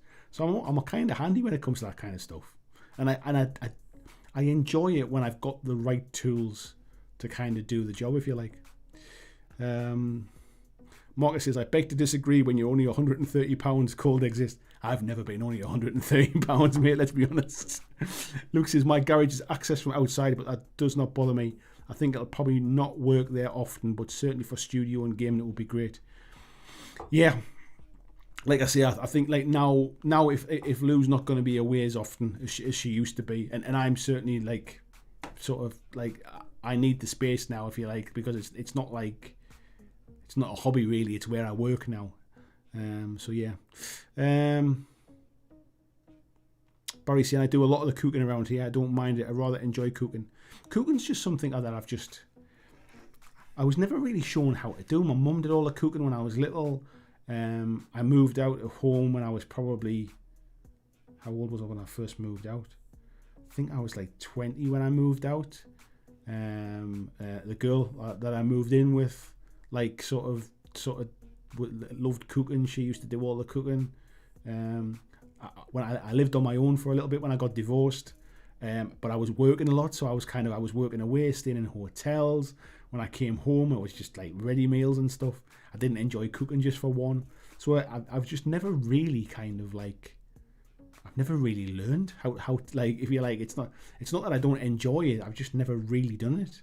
So maybe it's something I should probably try and do more of, but I'm sure Lou would appreciate that.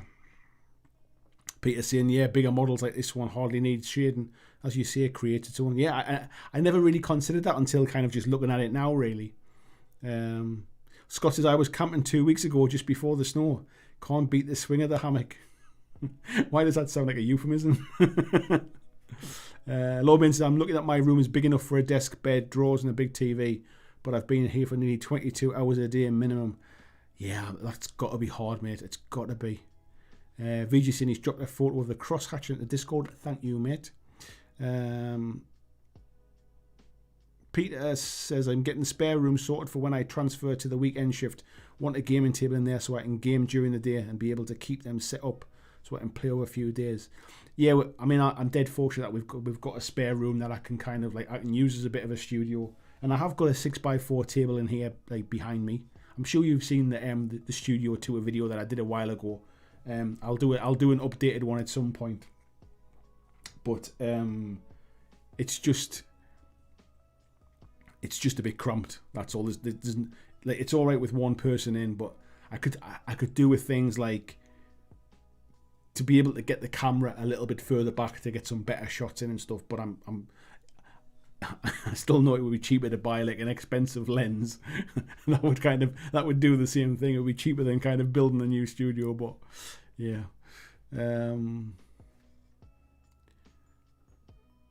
VG's saying next Blitzball team he wants to try stippling. I've never stippled it ever, mate. Lobin saying, yeah, lost a lot of weight before I got down to 13 stone. Felt the cold a lot more then. Yeah. Just gotta wear a big coat, mate. That's what it is. Plus, living up north, you get used to the cold. That's why the whole kind of the joke about Geordie's not wearing a coat. It's true. Like loads of people in the northeast never wear a coat when they go out. You just kind of get used to colder weather. It's like we don't get the kind of cold that like Yoakum gets. It's just chilly. You know what I mean? But if you're used to it being like 20 degrees down south and you come up here, it's going to feel freezing. Dave says, able to burn water. I can boil a kettle, mate. It switches itself off. Barry says, cooking is mostly experimenting. I never said I was any good. It looks as if the hammock is swinging. Don't start it singing, is that what it is? Yoakum says, have you seen that Amokdamua hammock, Scott? That's my kind of hammock. Yeah, Scott likes a bit of wild camping. I'm quite jealous of that kind of stuff. I used to be in the Scouts and that when I was a kid, and we used to do a lot of outdoor camping. And, well, not that you do indoor camping, but you know what I mean. Wild camping type stuff. Scott's saying his team's almost finished. Got into the zone and smashed through them. Nice one. Dave says, drop an image of the tentacle build in a mini swap. Marked as spoiler though. I may not even use them. I've got loads to check out when we're finished. Peter says, I noticed the effect when painting vehicles such as rhinos. You paint edge highlights and it looks weird. Yeah, I know what you mean, mate, actually. That's why I think that's where airbrushes really come into their own when you're doing the kind of tanks and things. Vijay says he's got yourself a new painting lamp. 3 setting colour temperature. Nice. God, I love Aldi. I've got myself a new bulb. So thank you very much to James Bray for his recommendation. I bought... helps if I open the box that I haven't already used. There was a pack of 2 of them. So I've got these 2 LED bulbs. So hopefully this one... I've got a spare one for next time now. But I've got one of these bulbs. Actually, I'll put them under there because I've never seen these bulbs before. It's kind of weird looking, but I tell you what, it's really bright. So thank you very much, James Bray, for the recommendation. So yeah.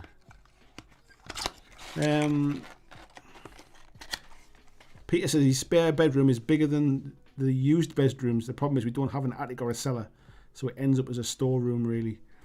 Yeah, we have a loft space where I've got like a little bit of stuff stored up there, but our garage basically ends up being the storage room, unfortunately. Vijay has got a built-in phone charging pad, clock, and thermometer as well. Yeah, it sounds good, mate. I've just I've got a couple of I've got 3 lamps on at the minute. To be honest, I've got my hobby lamp just up here. I've got this. I don't know if you'd be able to see this one. I've got this lamp, if it stretches in any further, which is kind of like an overhead one. So that's the one that I kind of use like there, so I can do that one like over the top of the Mini and get some nice light in. And then I've got a light on top of the camera, like an LED light. That's more to light me, really. So, Peter says that bulb looks more like a melter gun power pack. I know when James showed me the picture of them, I was like, what? But yeah, it really does. It does look great. It does light up great. Barry says you wouldn't like the cold here in Chicago. A regular winter day is -15, but -20 to -25 is not unusual. -30 wind chills are not unusual. I tell you what, mate. I saw the weather report when I must have saved Chicago in my phone, or Schaumburg, when I was going to Adepticon last year. So it's still in my phone, like on the different weather things, and I caught a glimpse of it the other day, and it was like, Jesus, cold. Jimmy says we move house in the next. If we will move house in the next couple of years, I'd be happy with somewhere big, somewhere a bit cheaper. But my lady wife wants to consider boring things like schools. I know what you mean, mate. One good thing about living in the northeast is, in general, house prices are a lot more affordable, and like obviously, like when me and my wife both had a really good job, we both kind of worked for a company in Manchester as well. So our salaries as well weren't based upon like northeast living standards. They weren't comparable to kind of like other businesses in the area. They were comparable to kind of like to working in Manchester. So obviously we were well compensated for that, which meant we could afford to save and buy buy like a nicer house and stuff like that. But like I couldn't afford to kind of to buy the house that we live in now anywhere else in the country. Probably it's scary how much more affordable houses are in the northeast. And I've got lots of friends who basically used to live down south, like sold their house and then come up here and all like bought, like probably had like a 2-bedroom flat in London and then come up here and bought what they would consider to be a mansion kind of thing in comparison. James says, glad you like the bulbs, don't look at them, they're bloody bright. One of them is right in my eye line here, mate. Peter says, yeah, it's Christmas stuff, kids stuff and the like gets in there. Take one of the mini boxes out my cupboard, chances are there's some crap in there. Definitely, mate. Marcus says, I don't like it colder than 70 degrees or 21. I'm not keen on it being less than 21, mate, to be fair, but that's just where I live. James says, yeah, we're 5-minute drive from Sandbanks. Yeah, I've heard of Sandbanks. Isn't that where Harry Redknapp lives? I'm pretty sure. Luke says, I genuinely thought you were about to say generally the schools in the northeast are shit, so it doesn't matter. Not just house prices are just a bit more reasonable, mate. Jeff Higgins says, enjoy the rest of your week all. Time to start fixing dinner. See you later, Jeff. Thanks for coming in. Spiderlord says, moved from Essex and this 3-bedroom house is cheaper to rent than my old 2-bedroom flat. Steve saying, houses aren't cheap down here, mate. Never of my girls can afford to buy a house in the Bristol area. Yeah, it's funny. Like, obviously, we live here. It's where I've always lived in the northeast. There are expensive areas in the northeast. Don't get me wrong. Like there are sort of like there are very upmarket areas and stuff. But even then, like what it's still the comparison. Like I remember there was a friend of mine. I think it got a mortgage for something like £400,000 for a 2-bedroom flat down south. Like that buys you a huge house up here. Low bin saying, yeah, seeing down here is stupidly expensive. Yeah, so it's like, so when I'm saying I've got a 35-metre fence to paint, I don't. This is because I live in the northeast. That's why I've got a big fence. Barry says we have 1.5 foot of snow on the ground right now. It doesn't help when the wind whips away. That wow. Does it get warm in the summer though, mate? Is it like real swings in the weather?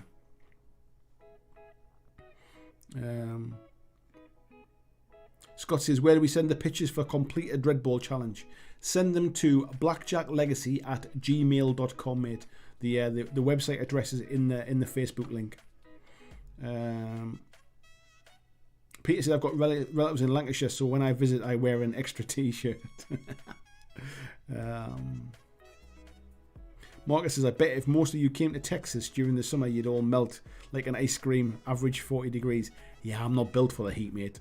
I went to Jamaica on my honeymoon, and I spent the first 2 or 3 days just like trying to acclimatise. It was awful. Luke says, I live on the London commuter corridor and moving out of Cambridgeshire and just over the Norfolk border. Let me get so much more bang for my buck. It's scary, isn't it, mate? It's scary.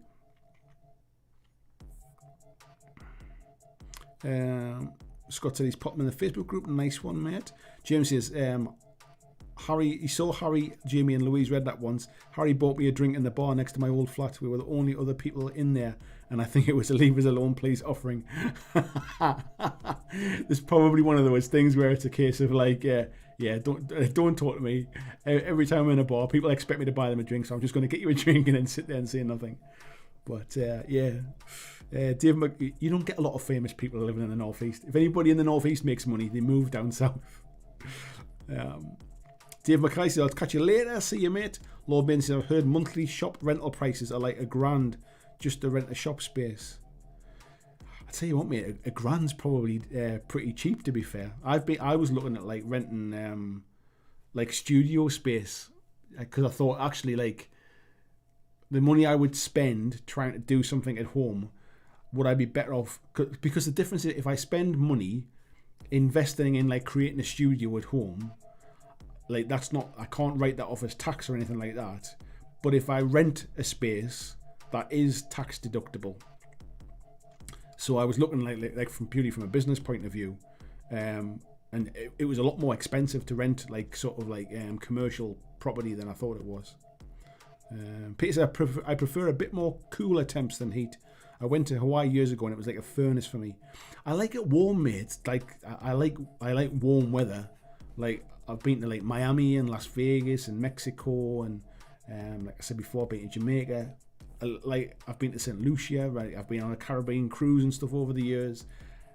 I do like the heat, but when it gets unbearably hot, I just get agitated, and I don't like to be just kind of like sitting about. Barry says, "Yeah, we have some serious hots in the summer too." Wow, mate, that's a real swing, that, isn't it? Because we tend like if we get like a 20, 26, 27, 28 degree day in the summer, it's like it's unusual, if you like.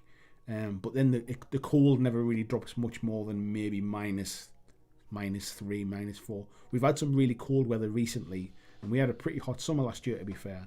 But it's not real extreme swings. That Steve said I end up looking like a cooked lobster in the Texan temperatures. Well, I certainly don't have the head of hair for it, that's for sure. Barry says humidity is what's bad when it's hot. Yeah. James says we had a honeymoon in St. Lucia. Did you do sandals? When I went to St. Lucia, mate, I did go to Sandals. That was where it was. I went there with my ex-wife many years ago. Yeah, it was really nice. Marcus said, I met Tommy Lee Jones a couple of times. He has a ranch somewhere about 50 or 100 miles outside the city. Spylaw says, anything about 25 and I'm not going out. Busey says 25 is enough. Yeah, like kind of like mid-20s I'm all right with. It's bearable. It's nice to kind of sit out and have a beer or a bit of sunbathing and stuff like that. Right, what time are we at? 20 past 11. But it's been a long one tonight, folks. Still got a good crowd in mind. 45 of you lot still here. I think what we'll do, folks, is we'll call it a night there. Even though in fact, no, we're not. We're not going to call it a night. I'm going to finish my beer first. Because all I'm going to do is I'm going to turn the camera off and then I'm going to sit and drink my beer. So I might as well leave the camera on when I'm finishing it. Peter says anything from 22 degrees to 24 degrees is okay. I'm comfortable about 22 to 22.5. I'm alright with that. John, good evening. He says, hey man, how's the painting coming along?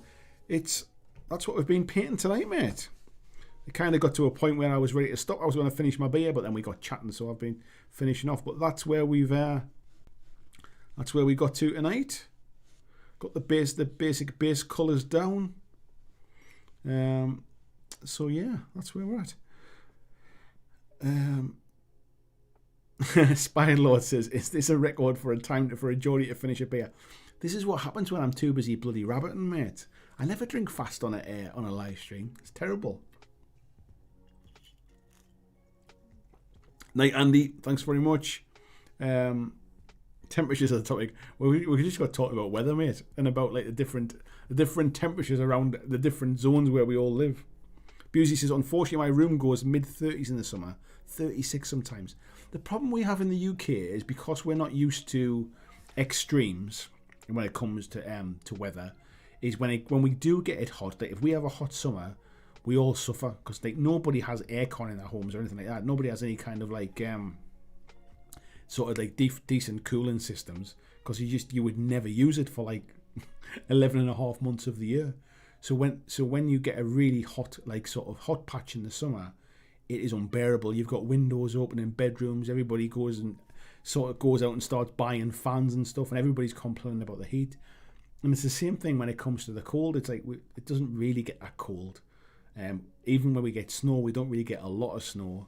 So then when we get a blizzard, when we get a really bad downfall, everybody's cars just nobody's cars goes anywhere. Nobody buys winter tires. Nobody's got snow chains. Nobody carries a snow shovel to dig themselves out or anything like that. Nobody's got any like grit to put down, like any what's it called? Isn't it like grit for gritting the roads and stuff? Nobody's got any of that in their garage or anything like that. So that we just kind of grind to a halt. But it happens so infrequently. Nobody spends any money to prep for those particular times.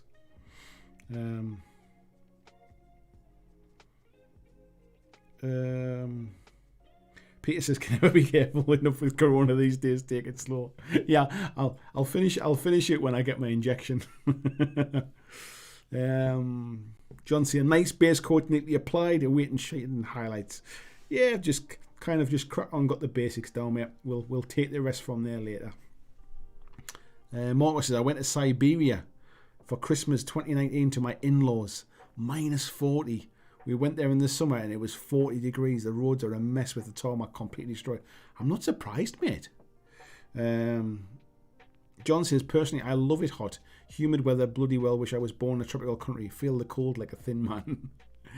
I love, one of the reasons I love Las Vegas is because it's like sort of the humidity and the heat. It's quite comfortable to just kind of walk around and it's quite nice. Spiderlord says the only weather Britain is built to handle is rain. Yeah, and even that. Like, nobody carries an umbrella or anything like that. Peter says, as I get older, even less extreme weather slows me right down. It's only recently that I bought like a proper winter coat. We were going to Centre Parks during like a Christmas time with some family, and it was like forecast to be absolutely freezing. So I bought like a proper like winter coat with a big kind of furry hood and stuff like on it. But like I'd reached the age of 44 before I'd bought like a big winter coat. Scott says that must be a record for me. 2 hours to paint your full team. Thank God for contrast paints. That's a way to do it, mate. Just get them done. Peter says I can't wait for the job. My motorbike will get a workout then. It won't, mate. You'll still not be allowed to go anywhere. That's the problem. Peter says I got told I've got severe vitamin D deficiency last week. Guess that tells you how I feel about going outside.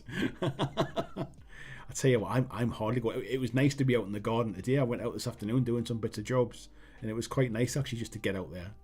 I must admit, mine. I was wrapped up like I had 2 jumpers on and a woolly hat, but it was still nice to get out. John saying it's down to -18 tonight here, par for the course in South Ontario. Wow, mate. Tony says last time I was in Vegas, it was over 100 degrees. I ran from the MGM Grand to Paris, and it near damn killed me. Bloody hell, mate. They're not close together either, to be fair. Barry says, my mom lives in Vegas. It's a dry heat like an oven. 110 is 110. I quite like it though.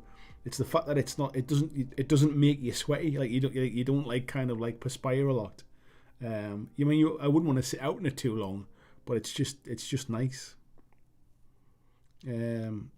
Humidity is Vegas, and I think you're crazy. I have friends that have moved to Vegas, and they say there's less humidity there than we have here.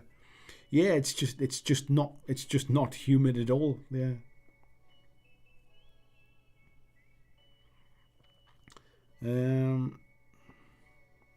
Peterson specifically look at the most silent ones I could find.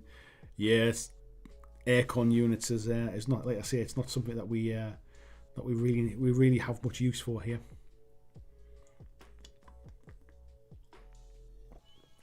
John says, I discovered the zen of post-hole digging in 35-degree heat. Love it.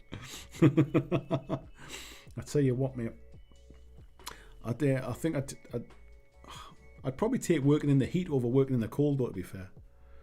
Marcus says, 100 degrees, I walk outside barefoot. 110, maybe not.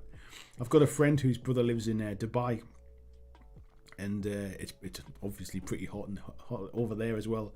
And his brother's English, and he works for Emirates Airlines he works for, and obviously living out there and the weather and stuff, and he thought, I'm going to buy a convertible. So he bought himself a Ford Mustang, and he said he's never had the roof down since he bought it. He said it's just too hot. You cannot, like, they have to park their cars in like undercover car parks because it's just too hot. Like the cars will be on fire if you go in them. He said they used to go to the beach at like 7 o'clock in the morning before the sun got too hot. Like that was the only time he could kind of like enjoy the beach with the family during the day. So when they got to mid-gear, like nobody ever went out anywhere. James says, I spend a bit of time in Florida, and the summer you can become a sweaty mess just walking to the car. Yeah, I love Florida as well. I've been to Florida a number of times on holiday. But yeah, there is that point where it's like that kind of thing where you get in the shower. You get dried off and like you're soaking again before you've even like left, like before you've even really gone anywhere. John says, I'm still a southerner at heart. I need my big coat. Tasty Brain says, I remember being told as a kid many people up north don't have air conditioners, and I had trouble believing that. Yeah, there's just no need for them, man. John says, as long as you stay hydrated and wear a melon cover, The heat's great. I do need a melon cover. That's always the problem though. If I go somewhere hot, the last thing I want to do is wear a hat all the time, because the last thing I want is like a big white ring round the top of my head. So actually, it's worse since I started shaving my hair. It's worse. It's worse because I would wear a cap when I had hair, because it wasn't going to leave like a white ring around my head. Where now it does. Barry saying lots of the trades in Vegas that work outside typically work at night. Not many roofing or construction jobs happen during the day. You'd die. Yeah, absolutely, mate. Busey, mad dogs and Englishmen go out in the midday sun. Absolutely. Margaret says, why do I live in a desert? John says, it's like that here in the summer. Sticky, humid heat. It's why people have cottages up north. Yeah, it's one. I first time I went to Vegas, I kind of noticed it was the only place I'd ever been that had that kind of like that dry heat where it was hot and it was tiring, but like if you were like lying out by a pool or something like that, it wasn't like sweaty. It was just nice. Right, folks. I think I've got a mouthful left, and then we'll call it a night. So thank you very much, everybody that's come into the stream tonight. It's been nice to hang out. It's nice to have a bit of a chat. You lot are my social life at the minute as well, so I appreciate you coming in and hanging out. Christian just sharing the link there for the Patreon as well. If you're not a Patreon and you want to try and support me and what I do, I'm trying to create content that's not exactly mass market. It's more niche. It's more about the sort of like the games that maybe don't get as many viewers on YouTube. It's the things like Mythos, things like this kind of just painting busts, just hanging out, having a chat. Things like Dreadball. There's a reason that channels don't cover that stuff, is because it doesn't get the clicks. But with your help, we can keep covering those games that are not maybe as popular. So thank you very much, folks, and I'm going to have a couple of days off. I've got loads of jobs to do. I'm full of gas off drinking the last of that beer, but I will be back on Monday for another Monday night live stream. So take care, folks, and I'll see you Monday.